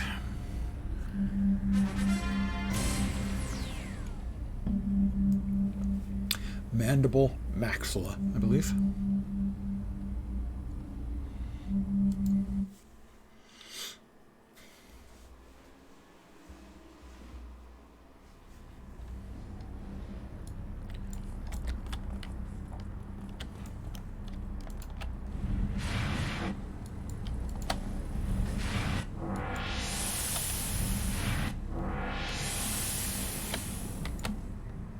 Let's see, we have Badness Don't Pay as a hero, and he is evidently a mastermind, and that's his pet robot, which he's named. He hasn't named it. How can you not name him? You can name your pets. Dude, you need to name your pets. Oh, people who don't name their pets. Guild Wars 2, it drives me crazy. Drives me crazy here, too. You gotta name your pets, man. The skulls knew you were coming, but how? Oh, no. You don't think that I... No, someone at the hospital must be feeding the skulls information, but why would anyone want to help them? I'll be a lot more careful with who I tell about the cops and local heroes. Yeah, you better be. You'd better be. Thank you. Norm Can't Shoot has a perfect point. Every time a pet goes unnamed, an angel sheds a single tear. It slowly rolls down the cheek. Maybe gets into like the beard or mustache, if they're a bearded or mustached angel. If they have their head tilted, it'll flow into their mouth and they'll get to taste the bitter taste of their own tears. It's just sad all the way around. Contact. Shauna. Sonic Boomer, I really need your help. My source has gone missing. Misking? My source has gone misking. It's miscellaneous, what they're doing. They're misking. Her name is Emily Rodriguez, according to her relatives. She didn't show up for work today. I talked to Emily's cousin. She said she's certain the Skulls kidnapped her. Says the cops won't do anything about a missing persons case for 24 hours. By the way, that's a fallacy. That's not true. Unless there's evidence of wrongdoing, and they just don't have any evidence. I told them you could help. Where do we start looking? There's a beat cop who works in the Gish by the name of Vic Johansson. Well, we'll check with Vic. But first, I have to train up. And the trainer here in King's Row is the hilariously, coincidentally named Blue Steel. I'm pretty sure that came before Zoolander. But if not, maybe he's just a police officer who looks like this. It's all about the cheekbones. Oh, he does look like he has some pretty solid cheekbones going there.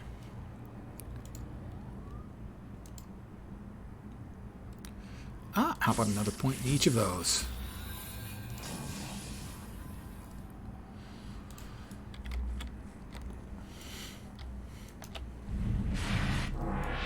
I will vibrationally transition. It looks like a teleport, sounds like a teleport, but no, it's actually vibrational transitioning. Transitioning between one vibrational state to another allows me to instantly appear in a different place. See, you got to work on your comic book completely spurious and specious rationalizations. Stockwell told me you're one of the good cops. Was she wrong? Shauna sent you? She's like a little sister to me. All right, I'm your man. What's the situation? I fill him in. That's bad, but I think I know the Skulls are planning Sonic Boomer. Word from the street is the Skulls have got some sort of indoctrination ceremony that's going down tonight, but we've got neither the clues nor the manpower necessary to go hunting for it. He puts a hand to his badge and traces the star. He looks down, apparently unaware that he was doing it, and looks at you, his eyes steeled. Emily can't wait for us to get better information. My shift is about over. We'll hit the streets and find her together. Thanks, Johansson. Let's get moving.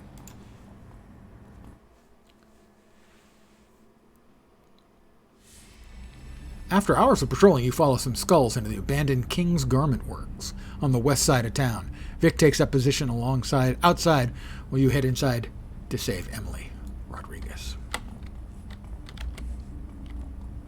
And I will. By gosh and by golly, I will. Meanwhile, further inside the abandoned King's Garment Works. Misery, finish things here without me. The equipment arrived early. I must go. Yes, Chernobog, but what is matter? As a Lord of Death, you alone can choose the first death to begin tonight's ceremony. Kill girls first. Show new recruits what happens if they talk to wrong people. My pleasure. Really. Chernobog is, in essence, the Slavic version of Satan, more or less.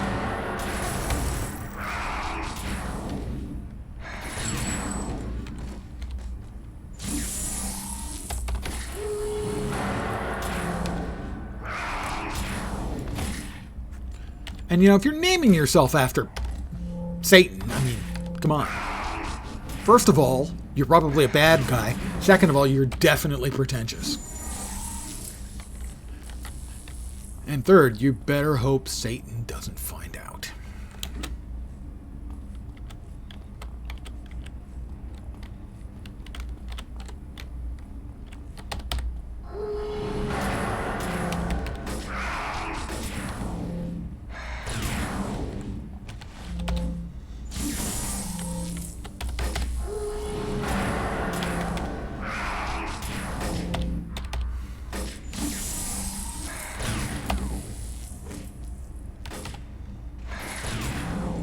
Where did the extra dudes come from, man? I didn't order any extra skulls, thank you.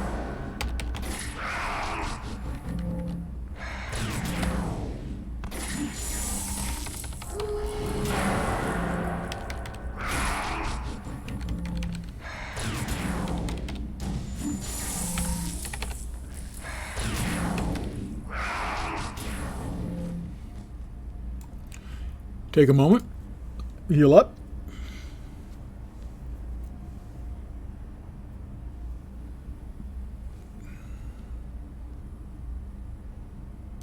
All right, I'm feeling better now.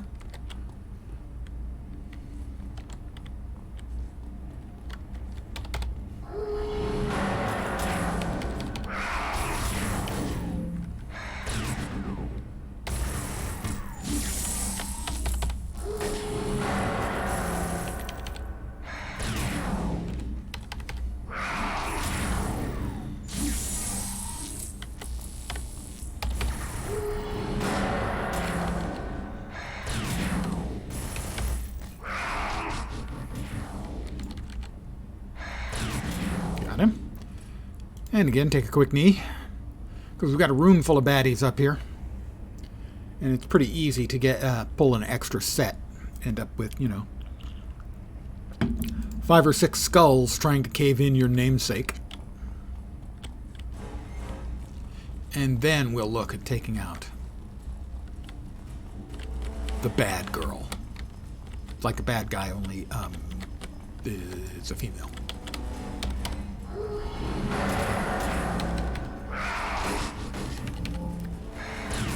Oh, multiple misses in a row.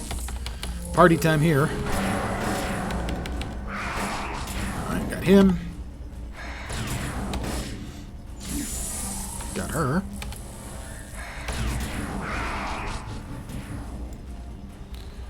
Yeah. We're fine to take on this batch of 3 as well.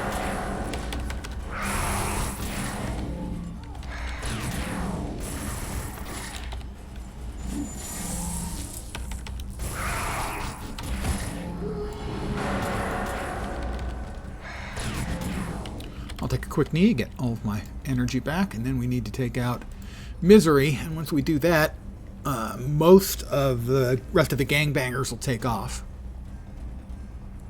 And the mission will be completed, so we can simply click the exit button, even if we're in the middle of combat. A little bit old school, but that's fine.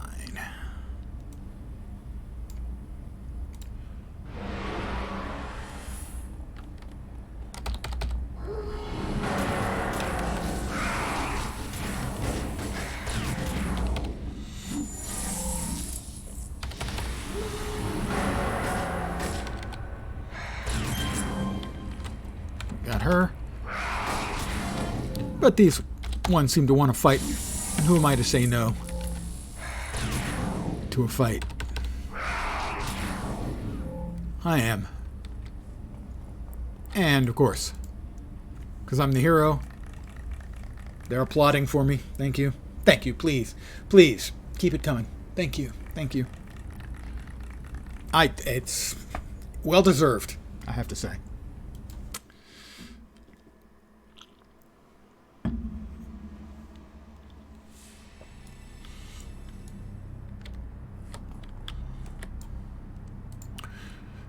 Contact Shauna again. The Separadine Ring, Part 3, marked for death. Oh, thank the stars that Emily is alive and well. I heard from Juan Jimenez. Got himself mixed up in this as well. I guess in hindsight, that's a good thing. It turns out he's got a picture of the Skull's leader and pocketed his memory card before they trashed his camera. Juan sent me a copy of the picture, and trust me, this is big news. That guy that Juan snapped a photo of is one of the Lords of Death. Dude goes by the name of Chernobog. I looked the name up online. Apparently it's the name of some Slavic god of darkness or something. Real cheery dude. Anyway, according to Emily and Juan, Chernobog left right before you arrived because the shipment I've been hearing about came in early. Sonic Boomer, Emily told me that the shipment is a truckload of Separadine. If that gets onto the streets, King's Row will be flooded with the stuff. If only we knew where the shipment was going to be delivered to, we could put a stop to this. Damn, you were this close to stopping that shipment and taking out one of their leaders. 10-1 says that Anderson Construction is hosting the delivery. Anderson Construction, but why would they? Her eyes light up as she connects the dots. That's why all those workers were rounded up by the Skulls to be killed in their ceremony. They all worked at Anderson Construction Warehouse here in King City. With them going missing, the warehouse would be empty during the delivery. Sonic Boomer, you're brilliant! Yes. She's very perceptive, don't you think?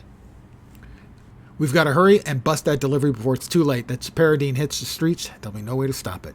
You may want to bring some help. Chernobog is really there. The place will be crawling with Skulls. Well, yes, but I'm close to leveling, which will up-level me by 1, and I should be able to handle it because I'm cool.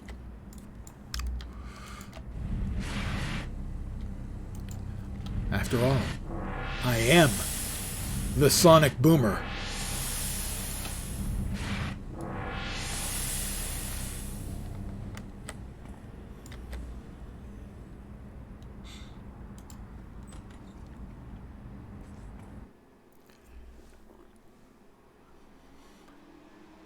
I wonder how many of you have ever actually heard a sonic boom. I used to hear them occasionally when I was a kid. Planes going supersonic.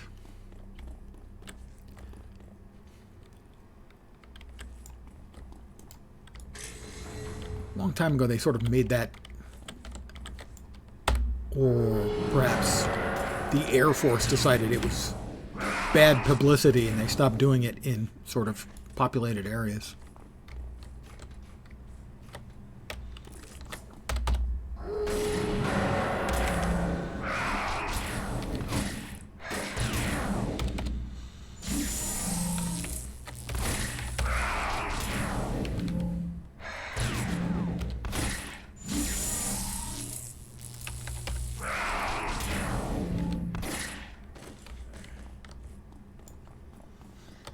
It is a loud, actual boom.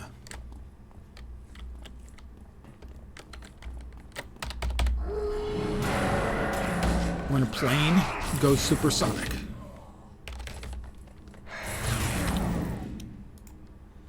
Well, or anything goes supersonic. You get a sonic boom from most bullets, too.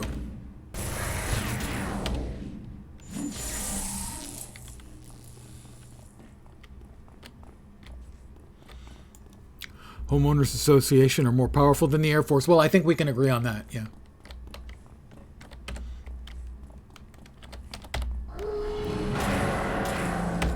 I mean, has the Air Force ever told someone they couldn't put up a sign? That they couldn't paint their house a particular color?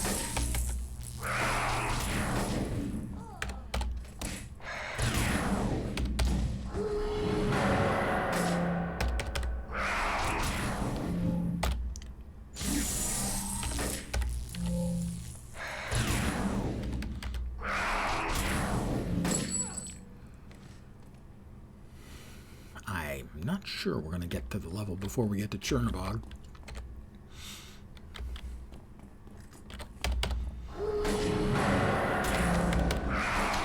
In which case, the fight against Chernobog might be a little bit challenging.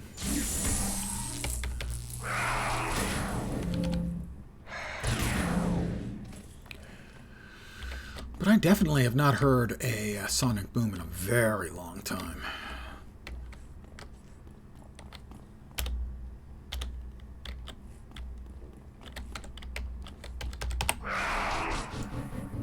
I missed.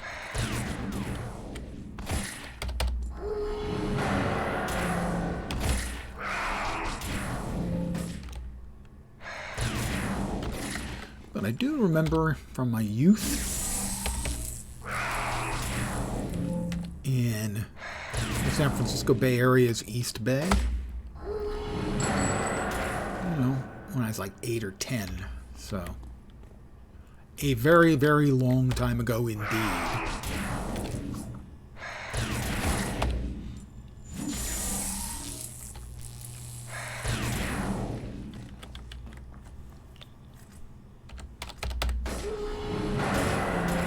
Maybe I'll hit that.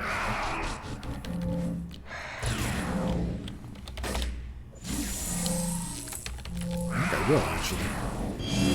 There it is. That's the level.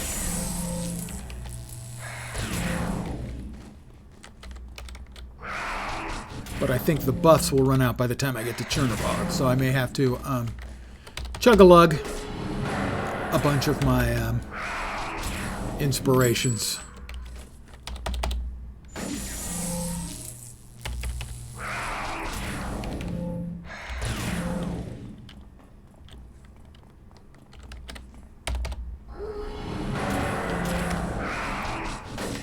Time to eat some Skittles, or M&Ms, depending on whether you like the chocolate or just sort of crunchy Skittles action. And it's going to be running out soon. It's running out now. There's Chernobog. Keep moving those containers. We haven't got all night. In the long-standing tradition of Cryptic having non-interruptible cinematics. This was originally a Cryptic game. Sonic Boomer! My brother, he tells me not to hunt you. He tells me killing you would be bad for business, that it isn't the right time. Maybe that's true. Maybe. Unfortunately for you, I never had a good mind for business. And yet he means business. Hi, Chernobog. So, let's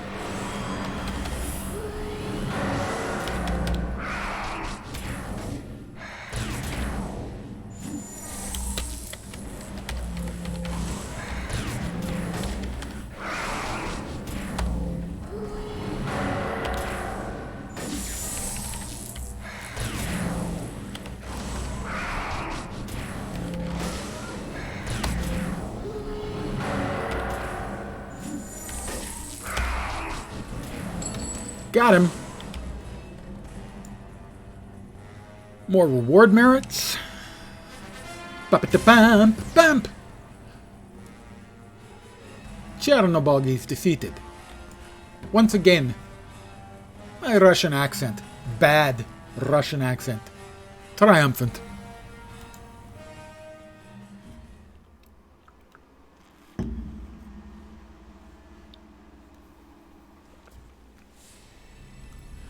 And there's another player who has just stepped out as well, or possibly stepped in. Shauna Stockwell. I can't believe it. You did it. You stopped the Separadine shipment and arrested one of the Lords of Death. Sonic Boomer, I don't know how I or anyone in King's Row could ever thank you. I mean, the Skulls are going to be looking for some payback. I don't know if I could ever live knowing that I was being hunted, but I guess that's what makes you a hero, huh?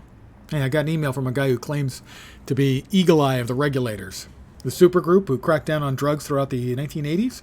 Anyway, he said he wanted to meet you. I told him I'd put you two in contact with each other. If you're interested, I will meet with Eagle Eye. And I need to meet with him, but I need to train up. Unfortunately, he's right next to Blue Steel.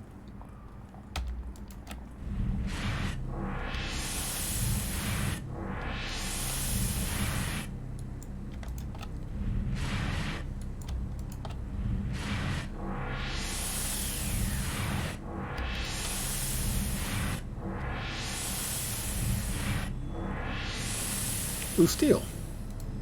I would like to train up to another level of power. What do you think? I think, let's see, Master Brawler. You're a Master Brawler, as such you've learned when it's best to block an attack and absorb the damage most effectively using this power. You have the highest amount of endurance, but the lowest amount of health will result in the most powerful effect possible. Owning this power will also improve your focused fighting and focused senses ability. This power cannot be taken if you have take Practice Brawler. Oh, it's an option. One or the other. Nice. Your training has allowed you to become a Practice Brawler, turning you into a perfect fighting machine. You gain a resistance to knockback, disorient, hold, sleep, and immobilization powers for a short duration. This power cannot be taken if you take Master Brawler. Interesting. I like choices like that. But in this case, I'm going to take Shout right now as another straightforward damage wacky skill. Gladiator unlocked. Badge earned. Nebula Elite Buckshot Badge. Protector of Innocence Badge. I can respec, and I have a free tailor session. Well, frankly, I look fabulous right now, so I don't think I need that.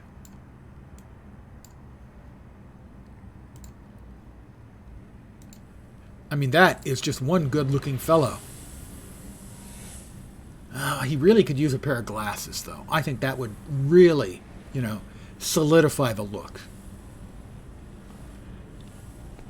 Yeah.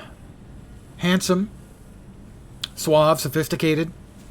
It's a good look.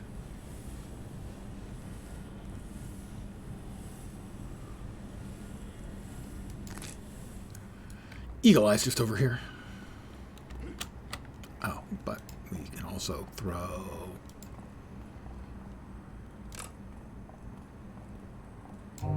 that at Shout.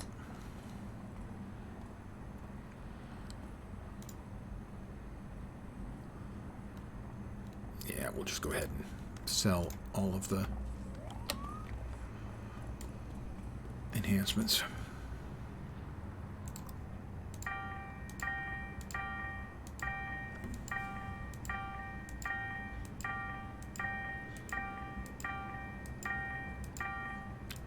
Oh, nice. 007 of the decibels. I can work with that.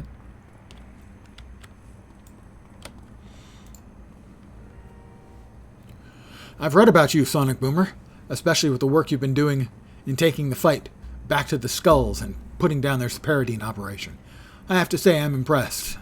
Back in the day, Brawler, along with the rest of the Regulators, and I put a stop to the Separadine business, but it seems that bad apples do indeed stink up the place. As you're well aware, Separadine's back on the streets, and the Skulls are pushing it something awful. Sonic Boomer, King's Row needs a new group of Regulators, and I'm not the only one who thinks you should lead it. Lords of Death, Part 1, Knock Knock. Listen, Sonic Boomer, the regulators aren't what we used to be, hell. I know I look pretty ridiculous putting on my old costume, but right now the people need to see the heroes out in force, now more than ever. That's why I want you to represent the regulators here in King's Row. To give all those people that lost everything in Galaxy City a ray of hope again. I'm committed to this, even if it's just you and I. Unfortunately, things are pretty dark at the moment. The Skulls have taken it in the teeth, and their leader, Veles Petrovich, isn't taking it laying down. With his brother Chernobog behind bars, Veles is striking out with a vengeance at anything that threatens his gang. New legislation to crack down on Sparadine dealing here in Paragon City has apparently caught his attention, and in response we've had a string of assassinations against city officials that have supported it. Veles' scare tactic looks like it might just do the trick and silence the city council before they can even vote. A lot of people need your help, Sonic Boomer. Do you want the job? I'll join you in representing the new regulators. That's the spirit. Ha! I knew I could count on you. Now, I may not be as good in a fistfight as I was back in my heyday, but I still got an eye for detail and planning. My guess is the Skulls are going to target Councilman Hammett. Sometime before the speech tomorrow at the City Council, I want you to head over to Hammett's office and provide him with extra security. Right. Teleport. Vibrational transition, actually, from place to place. Teleportation is different. This is just a vibrational transition.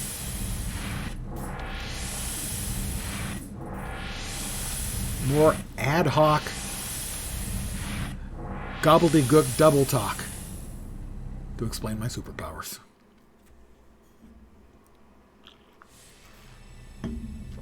Something here isn't right.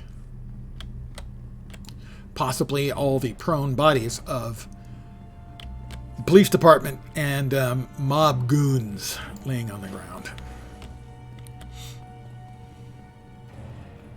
Again, this is I just happen to know.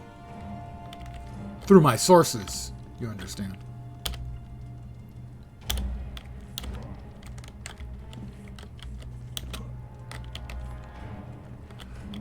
That this is another trap. Fortunately, this one's a really easy trap to take care of. You just leave.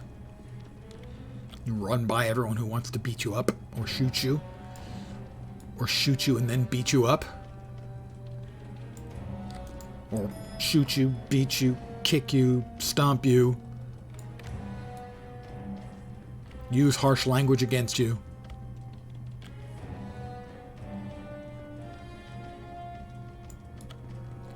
And it's Hammett. And sadly, at first look, Councilman Hammett appears to be unconscious, but then you see his cold, lifeless eyes and the look of utter terror frozen on his face. He is very, very dead. You'll note he's very, very dead, but it looks like he actually has a hit point bar that's not 0. So maybe he's just very, very asleep. Determine the cause of death. Couldn't find a cut, but find the cut on his right hand. It's deep. It isn't lethal. Scrawled in his own blood upon his shirt. However, read the following. The Lords of Death are watching. Suddenly you hear voices elsewhere in the building. Listen to the voices. Hello there, and welcome. Bye, guys. Gotta go. Places to be, and other things to do. You guys have fun here in a room full of dead and or unconscious people. I'm going to run away. Because I'm the hero, and I've got better things to do. So, yeah.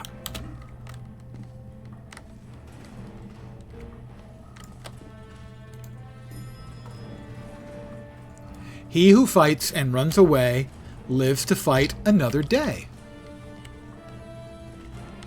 Just, good science.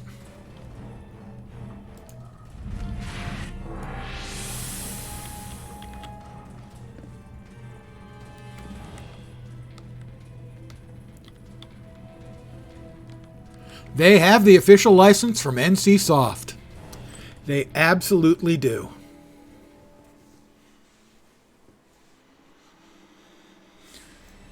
And I will repeat what I have said a number of times about it. First of all, thank you very much to the Homecoming team for keeping plugging at it for 4 years to get the license. And thank you to the people at NC Soft, because there are people on that end that put in the work hours, days of work to get it through their legal department, to get it up the food chain, and doing that at a place like NCSoft, those people deserve our thanks too.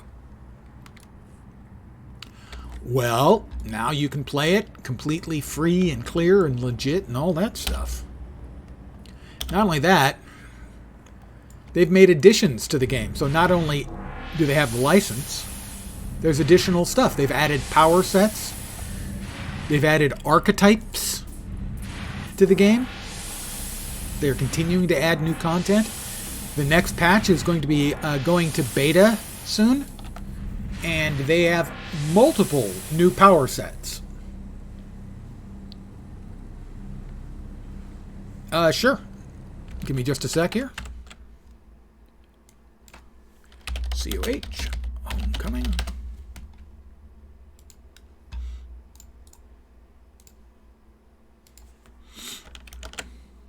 There you are. I've been on the servers since we found out they'd been running for years. They ran for like 7 years. And it didn't know. Now, I don't say nobody knew, but most people had no idea that it existed. They kept it quiet for 7 years. And then once it leaked, they released the code. And so I've been playing for 4 years since it came back to life. Basically, it went like this. On Monday, if you ask me, City of Heroes, private servers? No, I've heard a couple times, but it's bullshit. There are no private servers. Wednesday, leaked video, confirmation. Friday, I'm playing. That's how fast it happened. To go from basically Monday, it doesn't exist, to Friday playing it again. Yeah, it was great.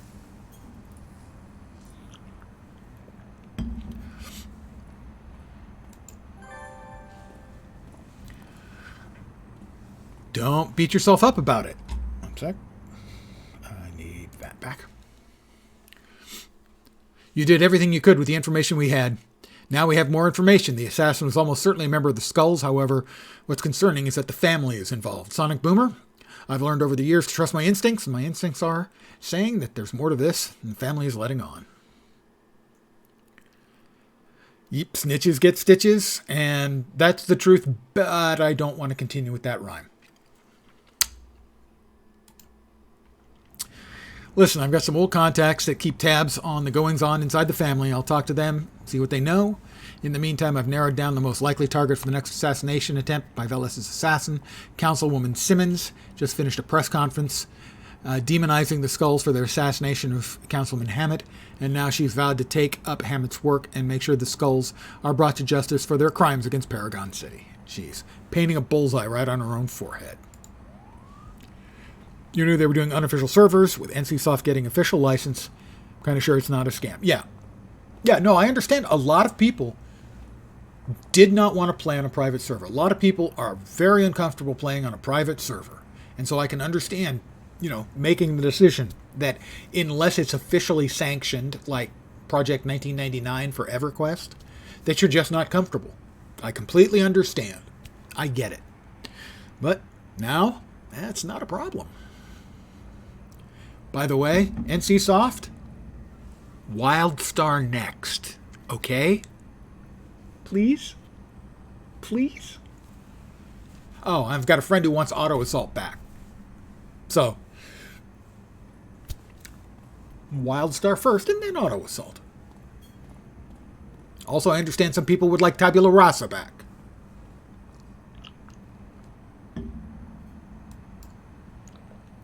Now, they say this is a tougher mission, and it is, but I think I can probably hit the level, and that'll make it doable. So we're going to give that a shot. We could fail on this one. But on the other hand, the other night, I took out Dr. Vazalog by myself, and that looked dicey as hell.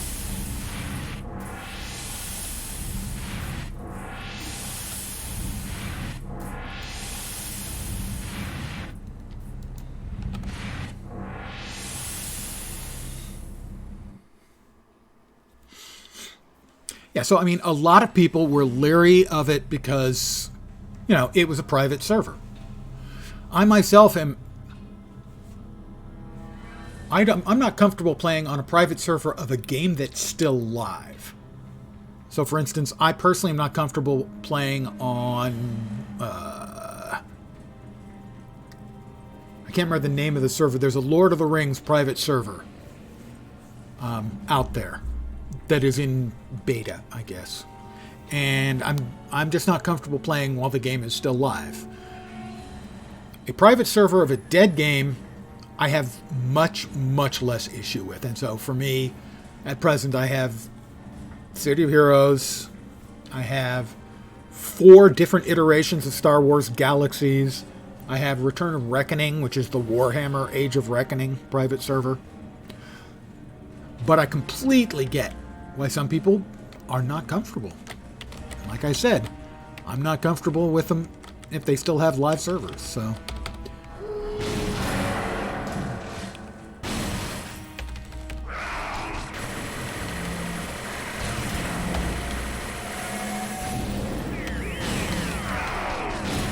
It'd be nice if I could hit some more of my shots here.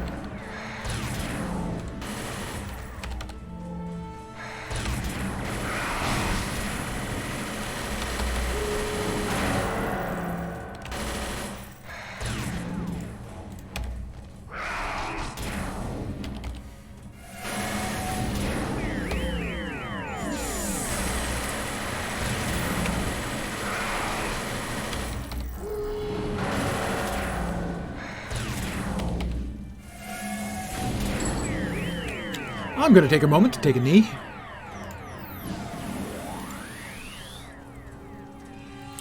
They post on their Discord when it's time to raise money for it, and they usually get the goal in less than an hour.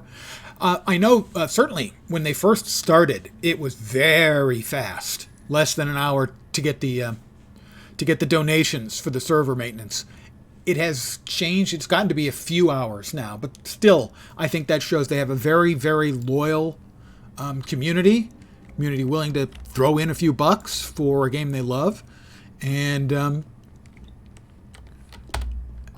it's a solid and safe place to play.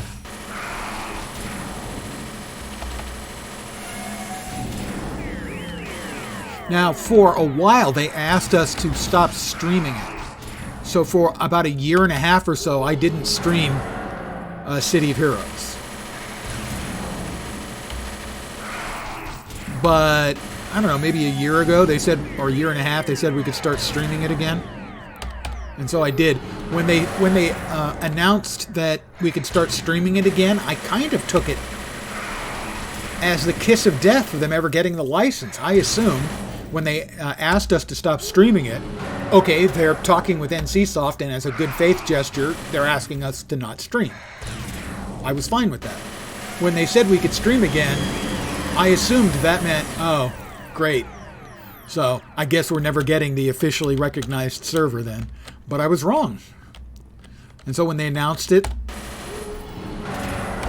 a week plus ago, I was surprised and very, very pleased.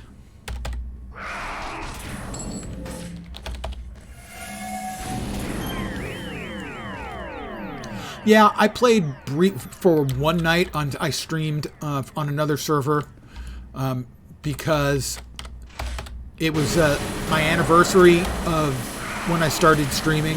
And when I started streaming pretty much nothing but City of Heroes. Now, since then, I've played a bajillion different games, but initially I was just playing City of Heroes on stream.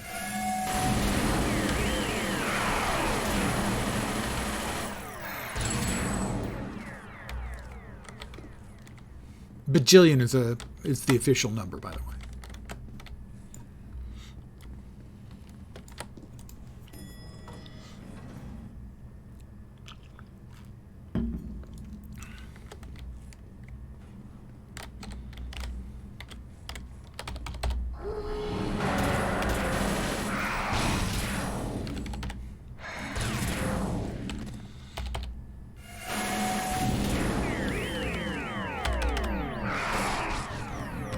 Part of the player base look like people do the MP part of...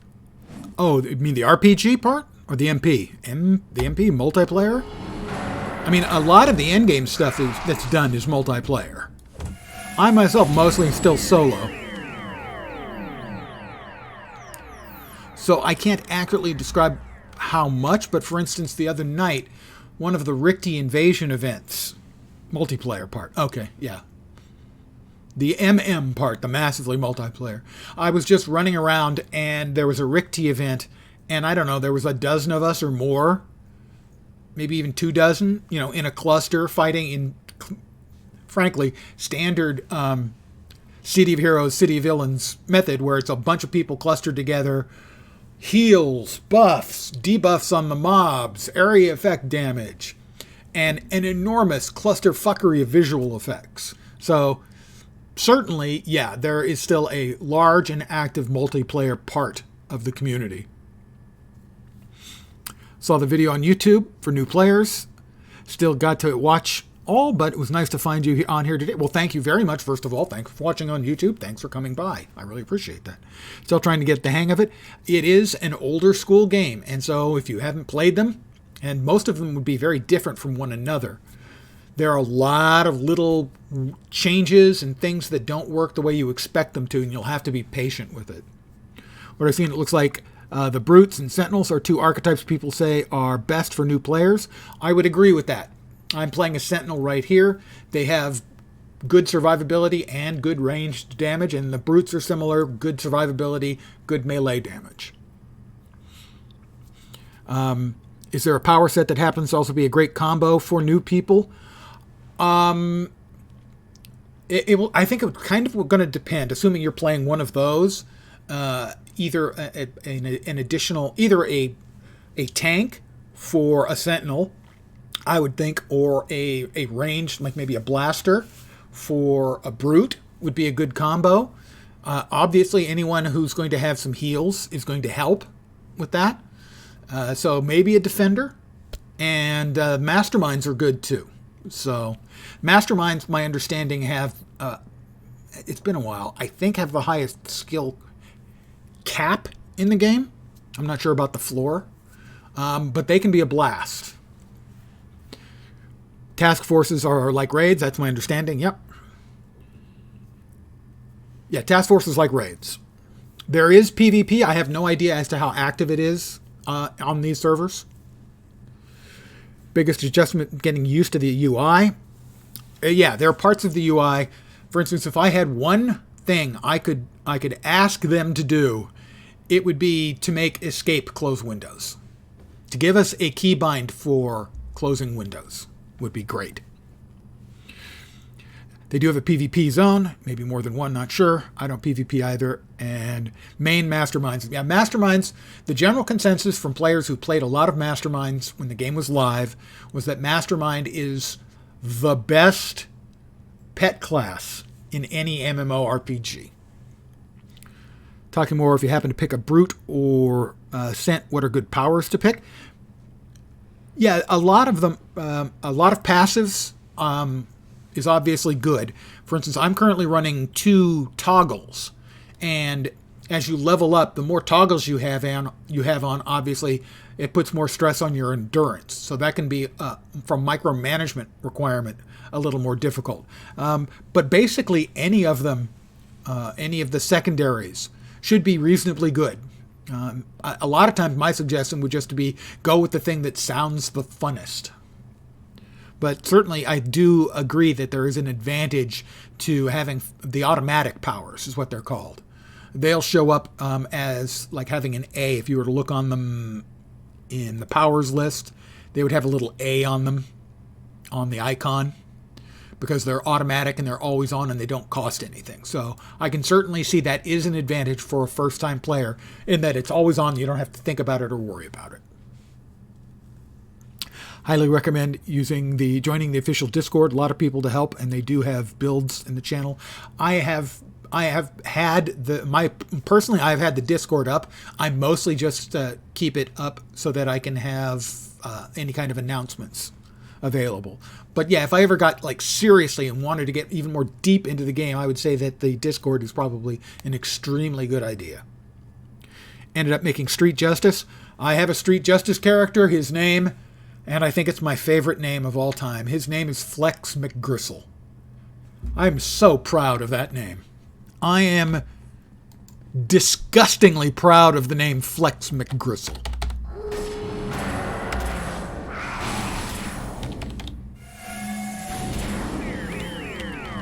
And there's really no reason I should be so proud of it, but I am happy with the character.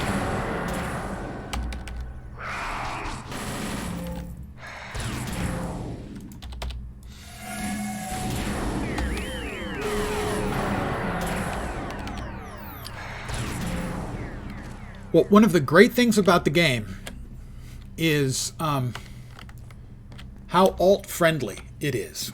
I have, on my main server, I have 50 characters. And somebody in channel a couple of days ago said they have 200 characters.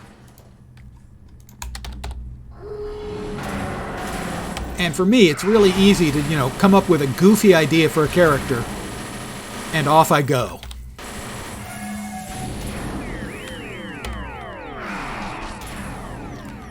I have a Sonic character on another server, on my main server. His name is Screaming Mimi. I was going to use Screaming Mimi here, but somebody had already taken it here. So I had to come up with something else. And that's how, okay, Sonic Boom. I'm a boomer. Character is the Sonic Boomer. 1,000 alt slots per server. Yeah, challenge accepted. Yeah, well, we're City of Heroes players. We're not well in the head.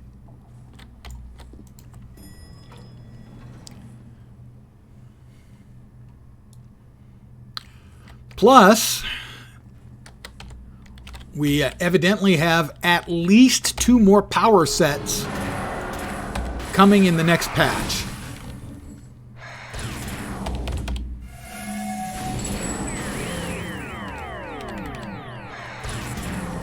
Well, a number of the characters I had on the original game I wasn't able to get here.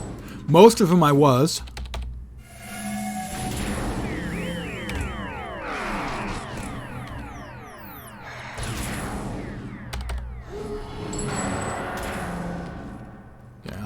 Okay, we got them all. Gonna take a quick knee.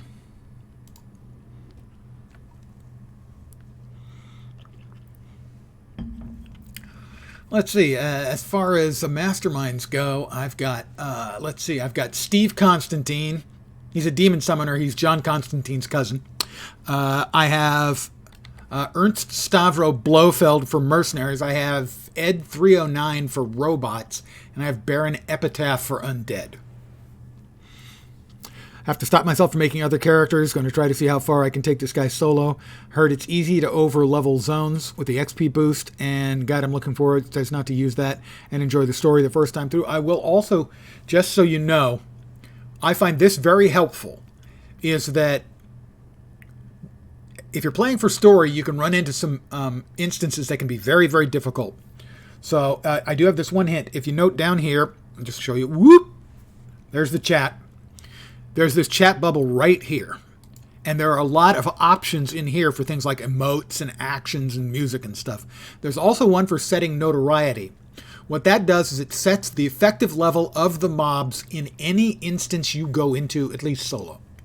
And so if you adjust the level to -1, that means the mobs have been lowered by 1 level, so it'll be a little bit easier for you. Now you can note, you can set it as much as +4. I do not recommend that, at least not for a new player. It's just a simple thing that makes things a little bit easier, a little bit faster to go through, especially if you're doing story stuff.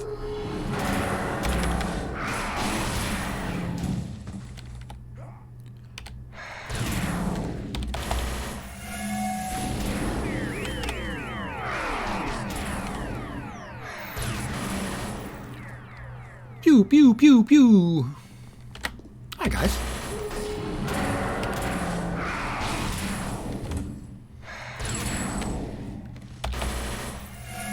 Boom. I missed. Missing is a thing a lot of new players will have to discover. Most MMOs these days, you don't miss. If you played WoW back in the early days, you know the first thing you had to do if you wanted to do raiding is you had to essentially hit cap your character so you couldn't miss anymore. Because missing was bad. Well, this is the same way. You can miss in this game. And generally speaking, you'd rather not.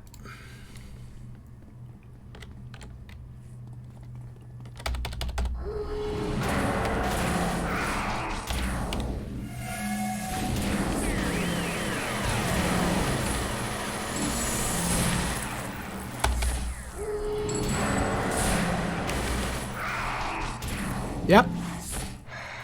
Accuracy enhancements. The enhancement system is an interesting one because it does allow you to build in a lot of different ways. And so, for instance, if you're playing in a group and you know you're always getting buffed in a certain thing, you don't have to worry about that. You can, throw all the enhancements at, if you're getting accuracy buffs all the time, you can throw all your stuff into damage or faster recharge, all kinds of stuff. The flexibility it offers is really good, but you could build your character in such a way as to sort of prevent yourself from playing, say, solo. If you built around knowing that you're going to have all these buffs and stuff, and you built to augment from that point, you could sort of gank yourself. Came from about when you started MMOs. It's not that too odd. FF11 was your first. Moved to WoW and BC. Yeah, and you had to get hit capped there. Getting hit capped here, I'm not sure how easy or difficult it is, but improving your accuracy is significantly easy. The first game you ever played on PC, a special place in your heart? Well, I played the hell out of it too when it came out. All right, we're going to talk to her, and then we're going to get attacked by a bad guy. Bad girl. Kill you? No, I'm here to protect you. What? Why did you just knock out my entire security detail? Security? Those were family goons. Why, yes, Sebastian Frost did provide me with some of his boys for security, but that wasn't anything illegal. The Skulls are targeting city officials. Wait, the family wants to stomp out Separadine and King's Row? Do you feel that? Feel what? Poof. Bad woman. Death, Sonic Boomer. Can't you feel his cold hands around your throat? Well, that's a bit melodramatic. Not really, no.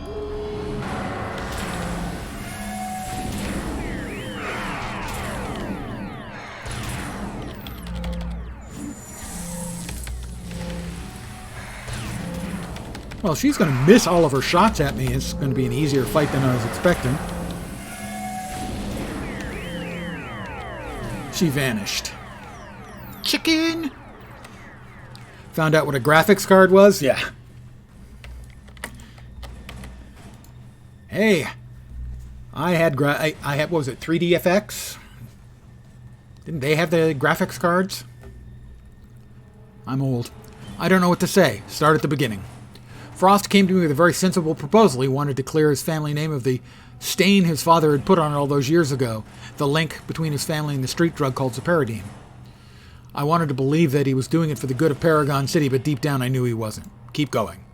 I empathized with him. I understood the difficulty of a parent's decisions can have on their children. She grows upset and wipes at the corner of her eye. It's okay. You can talk about it to me. I'm a hero. It's my husband Carl, you see. He's very ill, and to be honest, I'm not sure how much longer he has. We've been keeping it a secret because, well, his illness was caused by his drug addiction. The press would learn of this, it would ruin our careers. But worst of all, our son Albert would have to live with our failures hanging over him like a shadow, just like Sebastian Frost has had to live with his father's mistakes. I just wanted to find a way out. Frost said he would be willing to have some specialists come in to see what they could do for Carl, but only if I helped him. Standing up against Separadine seemed to be suitably appropriate favor given the situation. I thought it was a sign that good things were to come.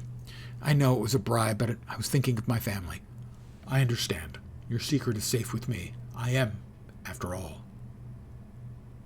the good guy. I see now that Sebastian Frost has just been using my position in the city council and the position of others like John Hammett to further his own ends. While I'll still stand against Paradine, I will refuse Mr. Frost's offer. Thank you for giving me a second chance. This city needs people like you with a good heart. One mistake doesn't make you a villain. Good work, Councilwoman Simmons. My work here is done. It's not easy being a hero. Sometimes you face difficult choices. Good people can make a mistake. You have to find a way to help them get past that. My God, I'm full of horse shit.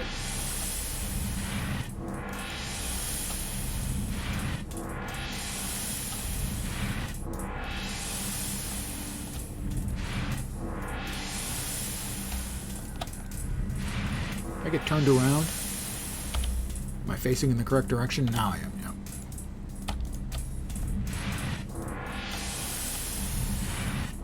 Back to blue steel.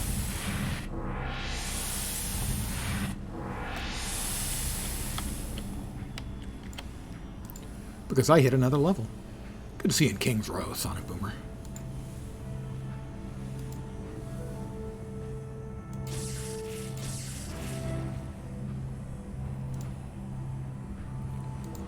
Away I go.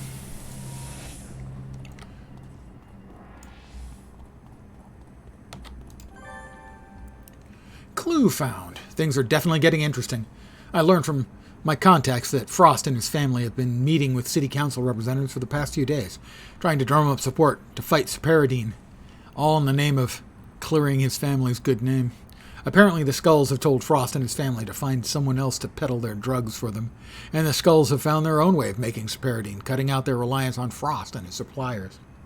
Now Frost wants to teach them a lesson, and so he's going to make it hard for the Skulls through political backroom dealing. All that is fine and dandy, but we have something more important to deal with. We need to find out where Velis and his Skulls are getting their Paradine and shut it down. I'm afraid that squeezing gangbangers, that's how you get gangbanger juice, on the streets isn't going to cut it this time. The Skulls have their back against the walls here, and the only way we're going to learn who or where they're getting their supply from if they want to talk to you. So you need me to go deep undercover then? That's the idea. Undercover, right. Talk to Paula Dempsey. Hey, Paula.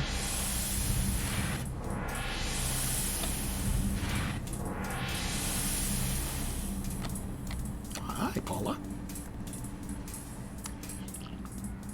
Hey, Sonic Boomer. Eagle Eye said you'd be coming by. Let me tell you, I had some strange requests before, but this one takes the cake. You sure you want to be going undercover into the Skulls? Sounds pretty risky to me, but then I'm no hero.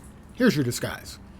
I fitted it with a couple of experimental odds and ends that should be able to mask you, even in the most eccentric hero, from being recognized by the average street thug. Just be careful not to let it get shot or anything. That could be bad. Yeah, I'll try not to let your equipment get shot. I've also got your disguise hooked up with nano mic and earpiece so you can keep in touch with Eagle Eye on the sly. Oh, I almost forgot. Eagle Eye told me to give you this tracking beacon, just in case things go sideways and he needs to swoop in and rescue you. I'm ready to infiltrate the Skulls.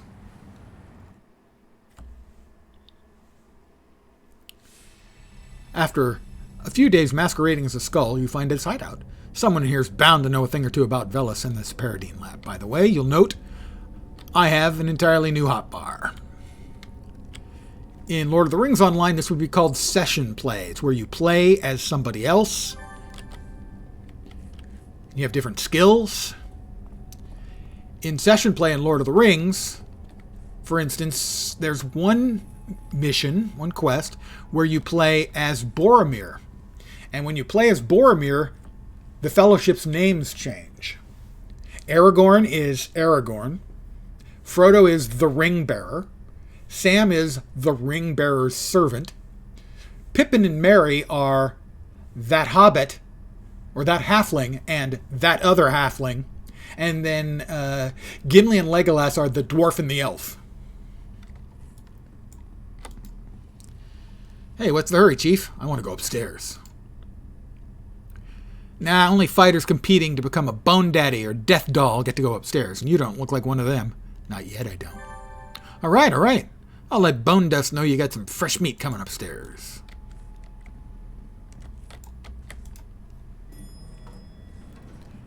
Second floor. Lingerie, pet supplies, power tools.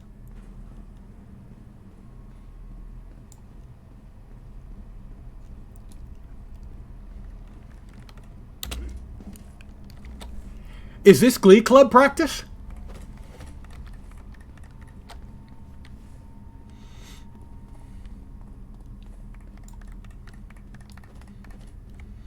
Chess team? Bone Dust. So I hear you want to try and join the ranks of the Bone Daddies. That's right, I'm ready. Well, you sound ready, but only surviving the rib cage proves whether you're ready or not. I told you I'm ready. You know that if you lose your life, right? A true skull isn't afraid of death. Well said. Go and talk to the fight organizer. He'll set you up with a match. Welcome back, Nod Knocks. I'm here at the Glee Club. Bone Dust gave you his approval? All right. I hope you kissed your girlfriend this morning, dude, because today just might be your funeral. Hope makes you weak. Easy. Save some for your opponents. Step into the middle of the rib cage and prepare for the fight of your life.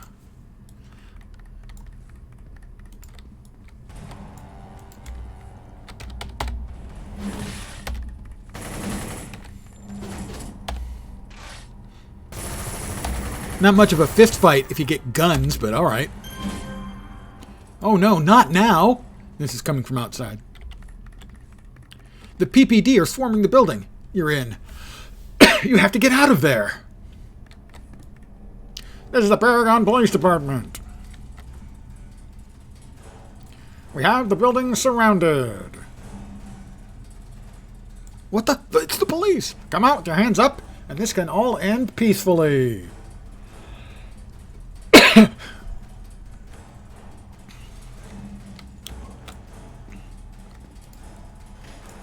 Evade captured by the PPD. No, this way. Well, fortunately, I'm tough and rough and tumble and easily defeated the poor sap they put up against me. Up the stairs, dumbass. Up the stairs. You guys are in my way. I am going wrong.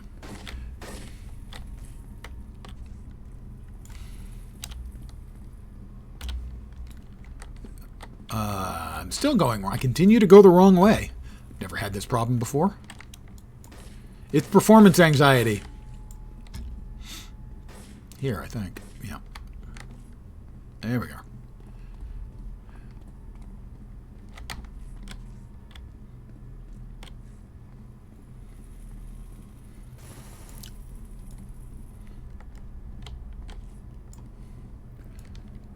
Bum. See? Bump.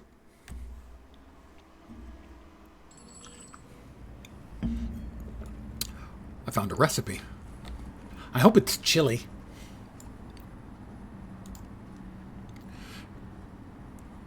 Run to Velis. I was worried that the police raid might blow your cover. Lucky for us, it didn't. Now that you've got an invite to meet Velis, it's time to take him down. Amazing work, my friend. Amazing work. With one of the Petrovich brothers behind bars and the other one on the run, the Skulls are going to be licking their wounds for some time. Without their Saparadine lab or resupply from their backers, Saparadine in King's Row is going to be a thing of the past, at least for now. Right.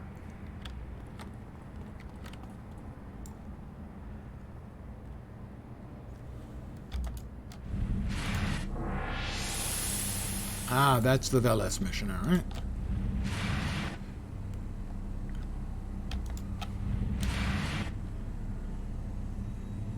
Yeah. So, this mission is extremely difficult.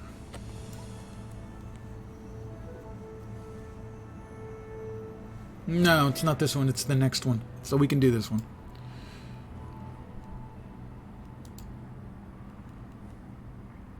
Okay. I don't think this is the one where you actually face... Where you finally face Veles. He is like an elite boss level mob. And if you try and do that quest at level, he is almost certainly going to kick your ass if you go in solo. I have discovered this the hard way. Yeah, but I was up a level.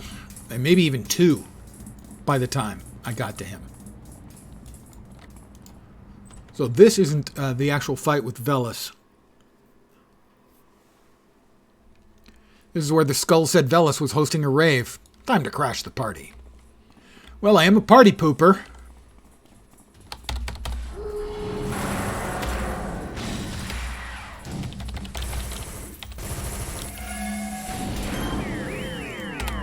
Do, do, do, do, do, do, do, do.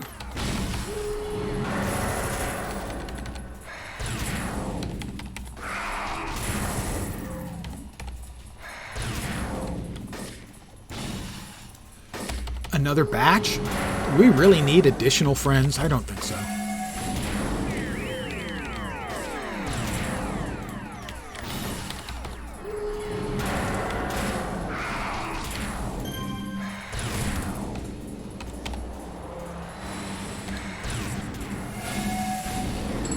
Got him.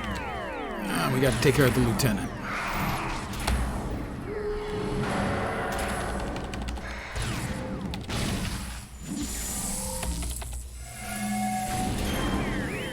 I'm going to take a moment to take a knee, get my health back.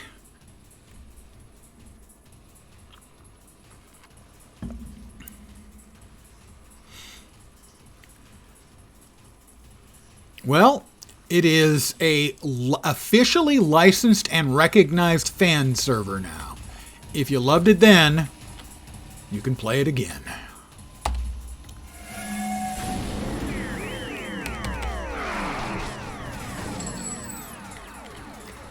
Just Google up City of Heroes Homecoming. Or I can just, again, put in the URL because I did that earlier for someone. Give me a sec. Remind me if I forget because, well, I'm old and I forget things all the time.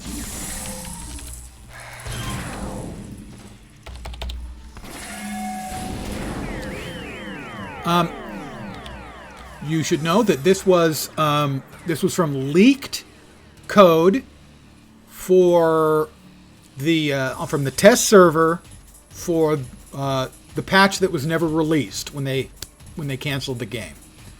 So it was leaked actual code, and they have added to it. They've added additional archetypes, additional power sets, and additional content. So it is the game you played, and more. Holy crap! That's Sonic Boomer! It is indeed Sonic Boomer.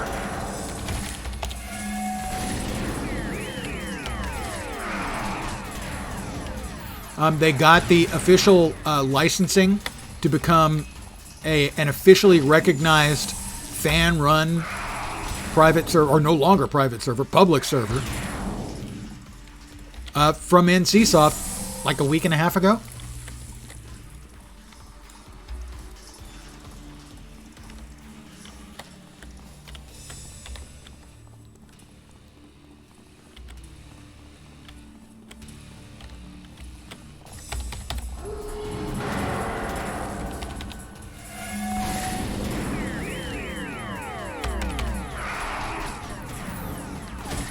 A genuine blast from the past.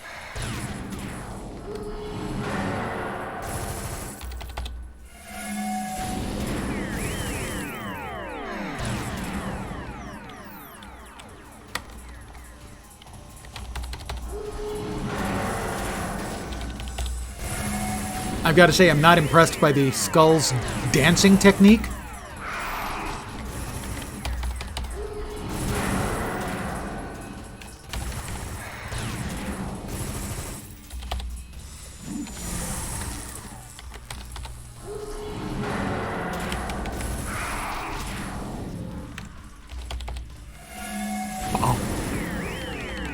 Boy, boy, boy, boy, boy.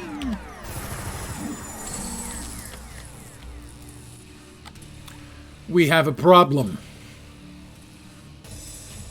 I know. It's Sonic Boomer. It's not safe for you here.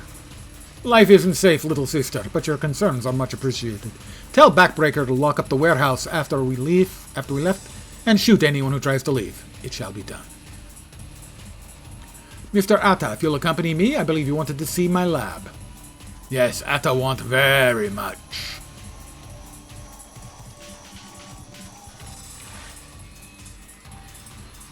City of Heroes in 2024 on a public license server is the definition of a blast from the past. I don't know, the definition might be the Project 1999 servers for EverQuest, as that's going back a little bit further. But yeah, in general, I kind of agree. Mostly. Okay, I completely agree.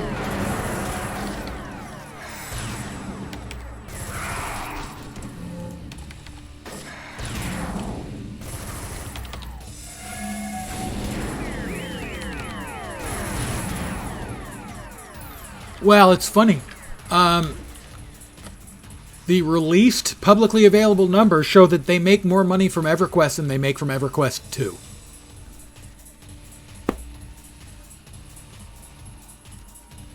No, it was never taken off, but what they have is they have an officially recognized, publicly available server from an outside group called Project 1999.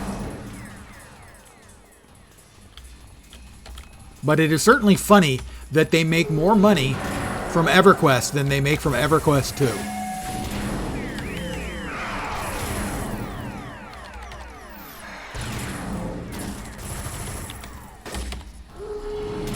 Okay, I see your point.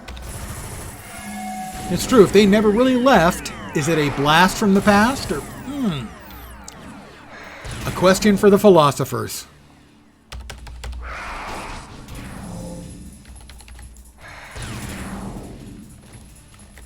Ooh, they almost killed me. I wasn't paying attention.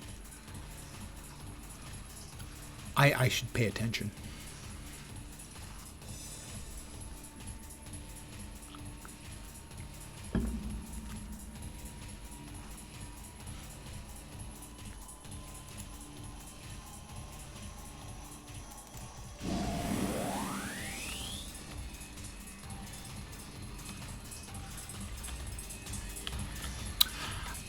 I mean, I believe I played EverQuest very, very briefly, but it never impressed me. And I didn't play it until years later, so maybe that's why. I mean, I played Ultima Online not long after launch. Not at launch, but not long after. I didn't like it. I don't specifically remember what I didn't like, but I didn't like it. You know, if I'd been ganked or scammed or anything like that, I would remember. I just didn't like it.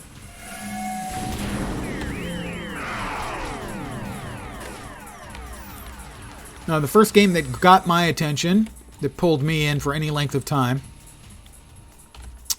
was Anarchy Online. And then the first one that just really, really got its hooks into me was Star Wars Galaxies.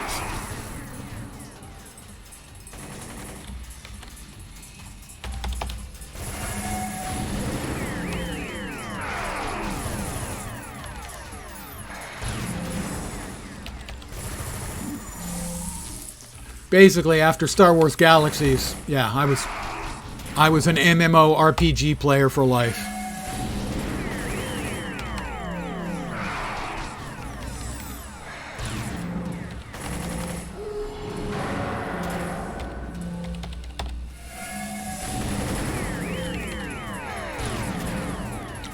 I'm going to take a knee again.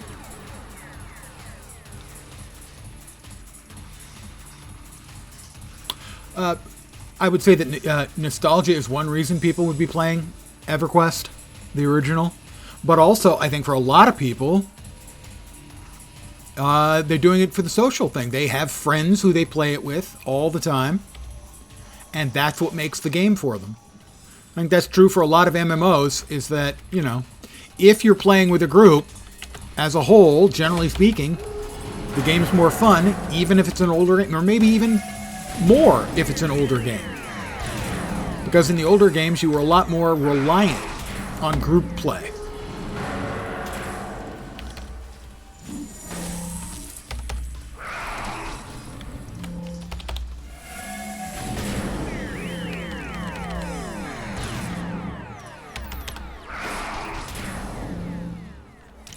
Need to take a knee again.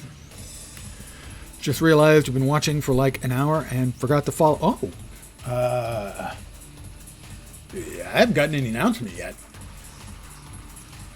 Don't sweat it. Sad truth, that's why I play nothing, since I have no online friends anymore.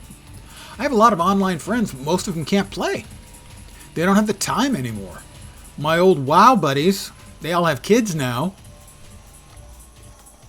My old Latro buddies are playing other stuff or just don't really play anything anymore. Occasionally I can, get to hang out with my old Latro buddies and play Guild Wars 2 online. I've played Guild Wars 2 a few times with some of my old Latro / Guild Wars 2 buddies. That happens occasionally.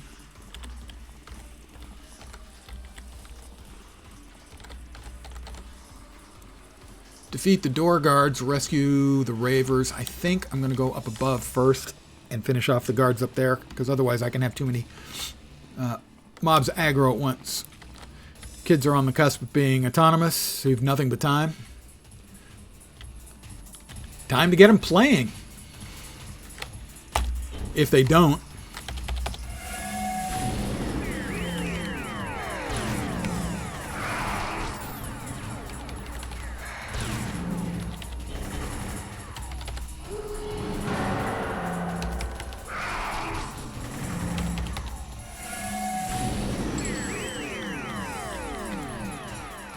One good thing about gaming right now, at least in the MMO space, is there are a lot of free-to-play options. Now, granted, a lot of times the free-to-play options will be painful because they have to monetize somehow, and the predatory monetary stuff works best, sad to say. Friends all moved on or stopped playing, so don't even know where to start to connect. Well, it can be as simple as going to a Discord. So, for instance, if you were playing this game, going to the Discord, that's less likely for a larger game like Guild Wars 2. In that game, you would probably want to, maybe get into raiding. So joining up with a group that regularly raids or something like that might be the way. For me, historically, I always have my social group that I play with, at least for most of my time playing MMORPGs. I already have a social group established, and I play with them. I generally have not gone out and tracked down additional people to play with. Started streaming like 2 weeks after the last kid moved out. Lots of time for games now. Yep. Well, I'm retired, so the same deal holds, except the kids. Eldest daughter bought a Steam Deck with the money she made from selling goat cheese for the company. Nice. I already admire her. Priorities.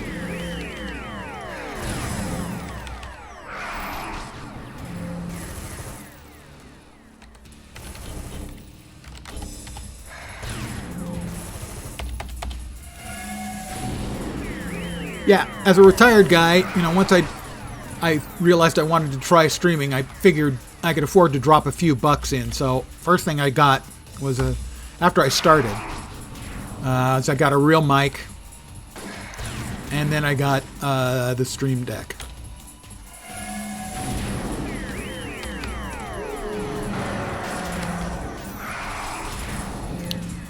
But frankly, the Stream Deck I use less than I should. I had a bunch of stuff, programmed into it. And I lost my computer. The computer died and took the disc with it. And I've never gotten back to reassembling all the stuff I had programmed into the Stream Deck back then. I'm going to take a knee again.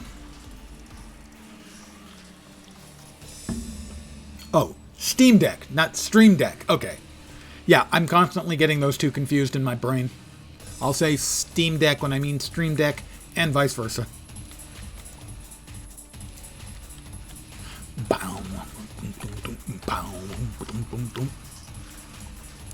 Alright, now we'll take these guys out.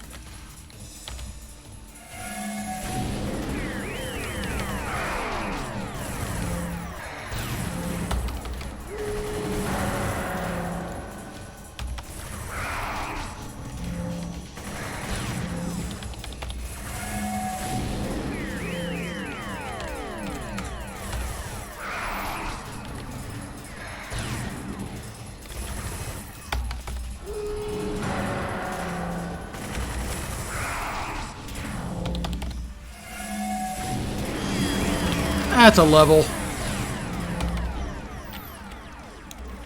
So we'll deal with these guys and finish it up. Real mic is important. Bailed on so many streams because of the audio. For me, the main problem was it didn't have the degree of control I wanted, any of the regular mics, any of the regular stuff. So I got the Blue Yeti, and that's been great ever since. And here comes Backbreaker to fight. Come on, Backbreaker. Come get some. Backbreaker? Backbreaker? First of all, I think someone's going to end up hurt here. I mean, that just looks terrible. Backbreaker? Oh, there he is.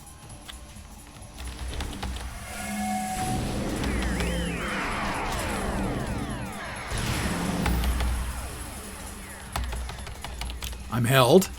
Oh, he's held. Also, audio levels can make you bounce. Game 99%. Streamer 1%. Yeah, that mosh pit, that was a mosh pit plus. Like 8 killed in a gang-related crime is what it would read, but in fact it was 8 killed in a panic. Where did Velas go? He went to the lab with Atta, the leader of the trolls. Ha ha ha ha ha! You have no idea how big all this is, do you? Where's the lab? There isn't a damn thing in the world you can do that will make me tell you that. You're right, I'm not a killer like you and your buddies. You'll never change a thing in this town if you aren't willing to kill for it. Think about it, hero. What are you fighting for? That isn't worth killing for? Why bother? Not everything's about life or death. Of course it is. Everybody lives. He reaches for a knife in his boot, and everybody dies. Knock him out.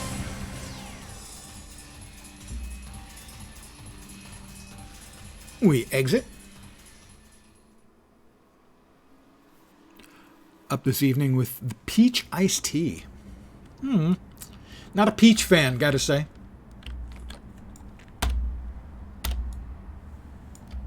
I just lost any viewers I might have in Georgia. The state.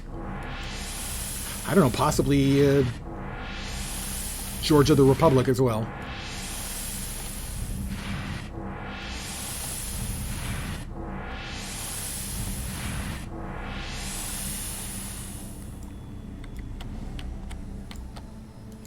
Blue steel.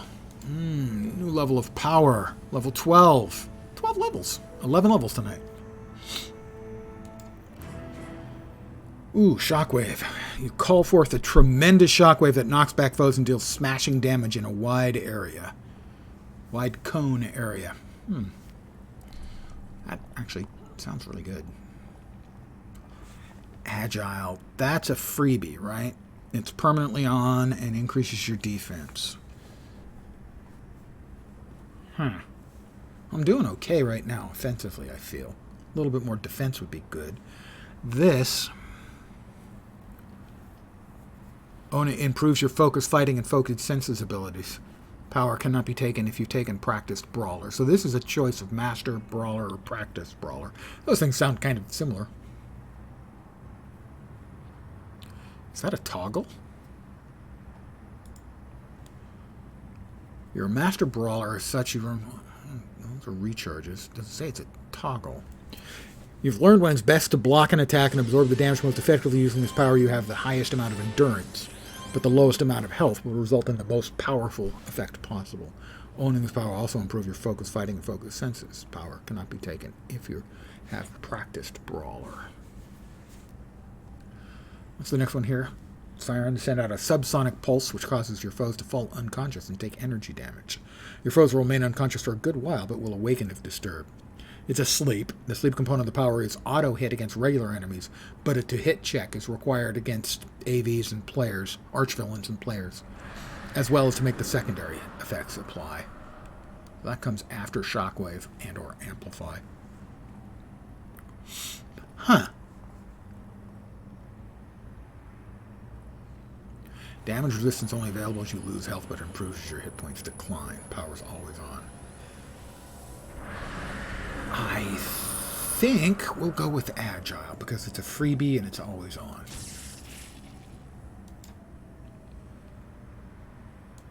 And as I mentioned, always on powers have a little A when you mouse over them. You probably can't see it there, but there's a red A barely showing up.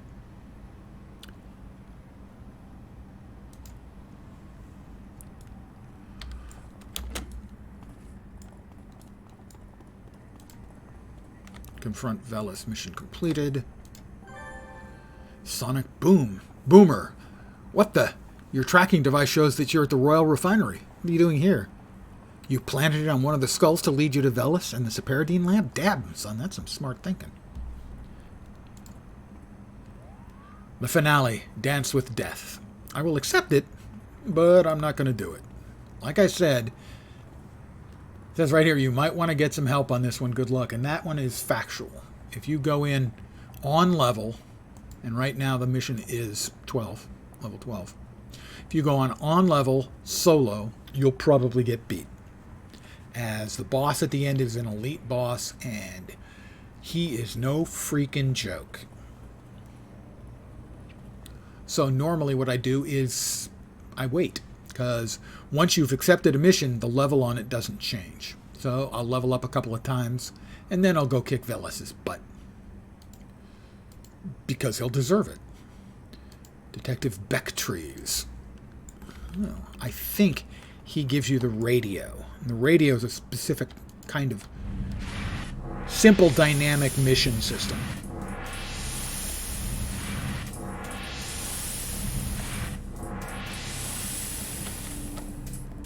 Becktrees? I'm a little busy with my current investigation. Perhaps you should speak with Detective Becktrees. He's inside. Gotcha. Thank you, Detective Freitag. Note, Detective Freitag. Freitag is German for Friday. Detective Friday. If you're an old guy like me, you know Detective Friday is Dragnet. Jack Webb in Dragnet. Or, if you're not quite that old, Dan Aykroyd in the Dragnet movie opposite Tom Hanks. If you're not that old, that's all. Becktrees. Hi there, Sonic Boomer. I'm Detective Becktrees, PBD. Detective Freitag's my partner. We're here to help you get started with things. With things. Okay. Okay, the way this works is you keep an ear out on the police radio. Anytime you can help us, we'll appreciate it. After you've done enough to prove yourself, anything big comes up, we'll get in touch with you directly. Now that you've gotten a police radio, you can start scanning police chatter to hear about crimes as they're committed in your current zone. You can then act on a report by selecting it from the police radio under your contacts. And that's the police radio. Strangely enough, it's a radio.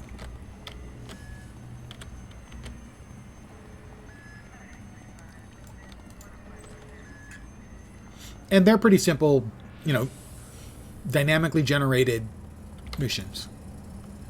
So we'll take one of those. We have our choice. Let's see. Police dispatcher has received a signal from the silent alarm at D'Amico's pawn shop in Skyway City. Trolls. Clang, clang, clang of the clockwork are on the loose. People are scared. Time to make Paragon City a little safer. And Hades is wanted for selling information to Arachnos. You heard that Hades didn't have any moral scruples, but selling secrets to Arachnos? How can even a villain sink that low? I'm going to defeat Hades and guards. He's in King's Row. He's 740 yards over there. Well, in that direction. Well, let's teleport.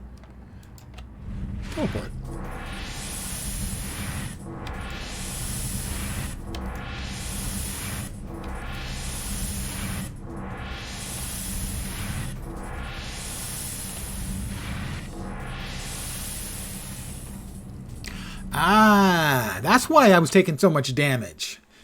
Remember I did the mission where I was in disguise? I forgot. If you go on a mission where you get your hotbar swapped out for something else, it turns off your toggles. My defensive toggles were off, which is why I was taking so much damage in that previous mission. I'm lucky. No wonder I said, wow, I was taking so much damage I almost died. Well, that's the reason why. Both of my defensive toggles were off.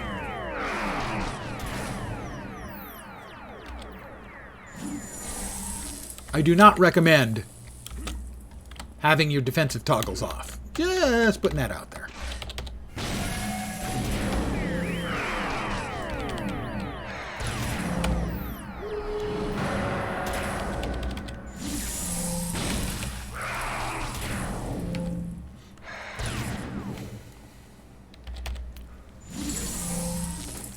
Bzzzt.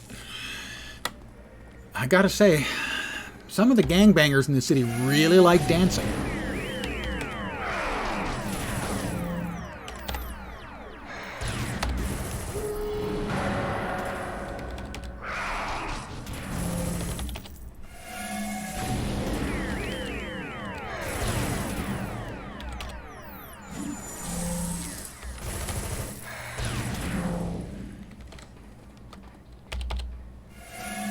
Boing.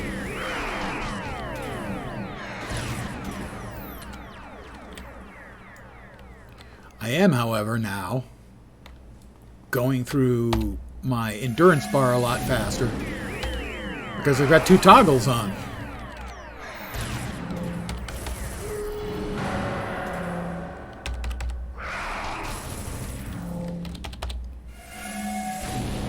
If you're doing nothing but spamming your attacks, you can burn through your endurance pretty quick if you have a couple toggles on. So I'll take a quick knee.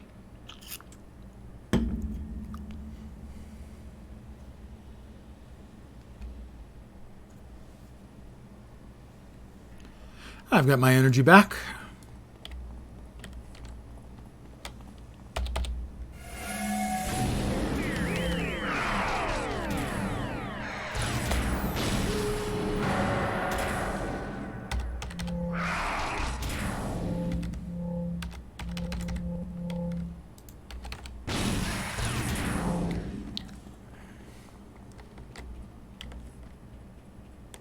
Nobody up the stairs.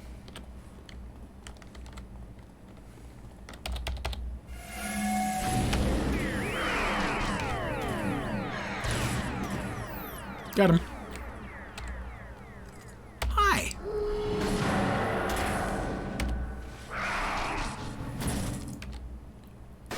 He hit me with a great big hammer.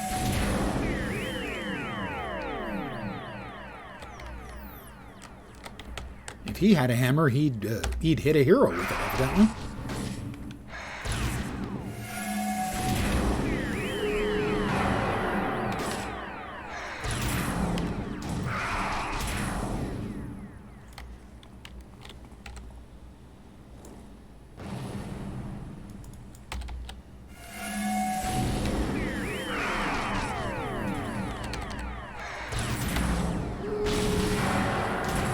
Ow.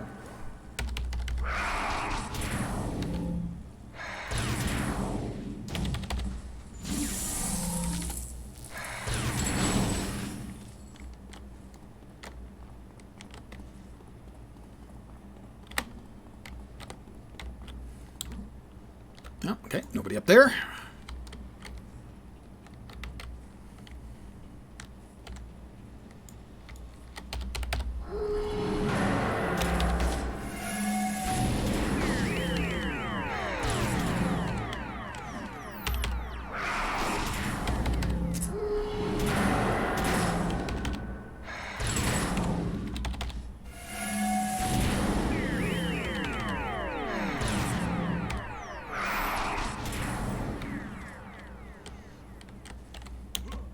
What?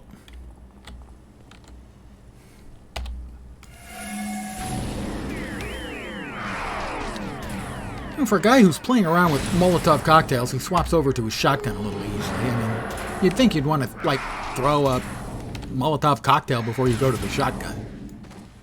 You know, setting a hero on fire would be a distraction.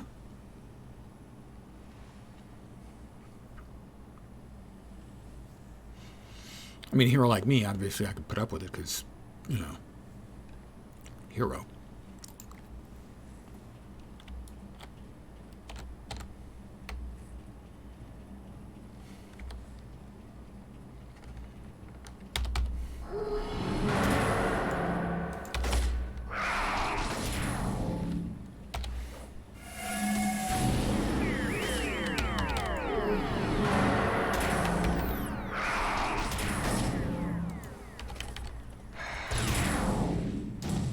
Bonk.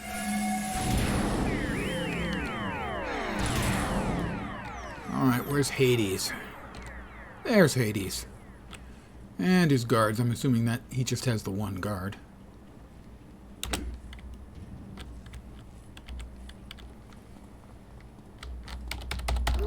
You just made a bad mistake, Sonic Boomer.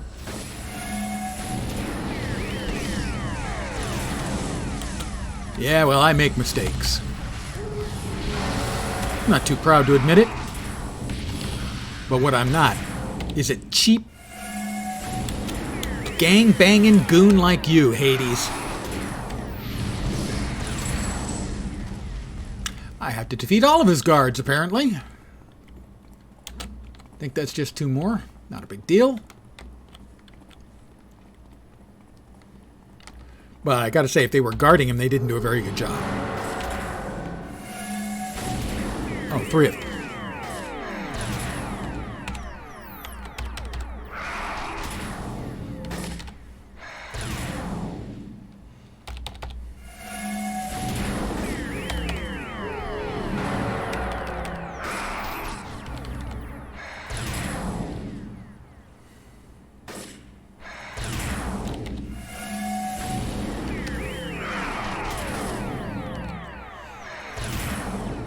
Wait, what? Oh. You thought you could hide from me? I don't think so, Blood Brother Slammer.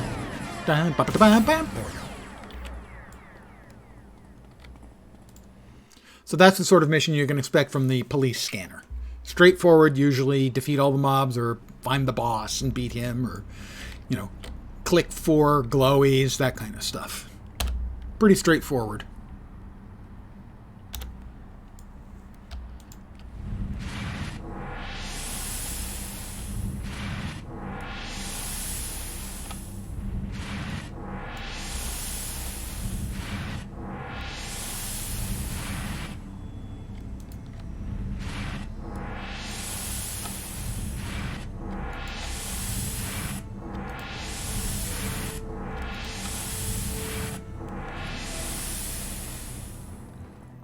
I'm going to head back to Atlas Park and I think call it an evening. I always like to end my evening in Atlas Park.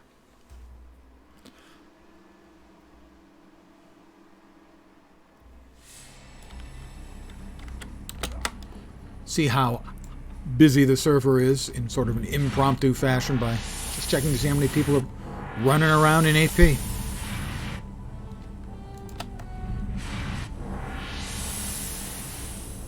Not bad. I think this is the least populated of the servers, but I'm not positive about that. It's one of the 2. Let's see. We're 12. I am willing to use these. Let's see, where do we want to put them? Sure, they're going to run out in a little while. Let's buff up our shout. So our shout is now going to be whacking things for an additional 65% over the base value damage. The base value damage is going to do 44 damage. It's now going to do 65 because I've got these enhancements in it. So almost a 50% increase in damage, and that's the kind of thing you can get with enhancements. And I'll sell the rest. So we've got money later to buy more enhancements. You see, at 12 now I can buy level 15s, and those would be good for 6 levels.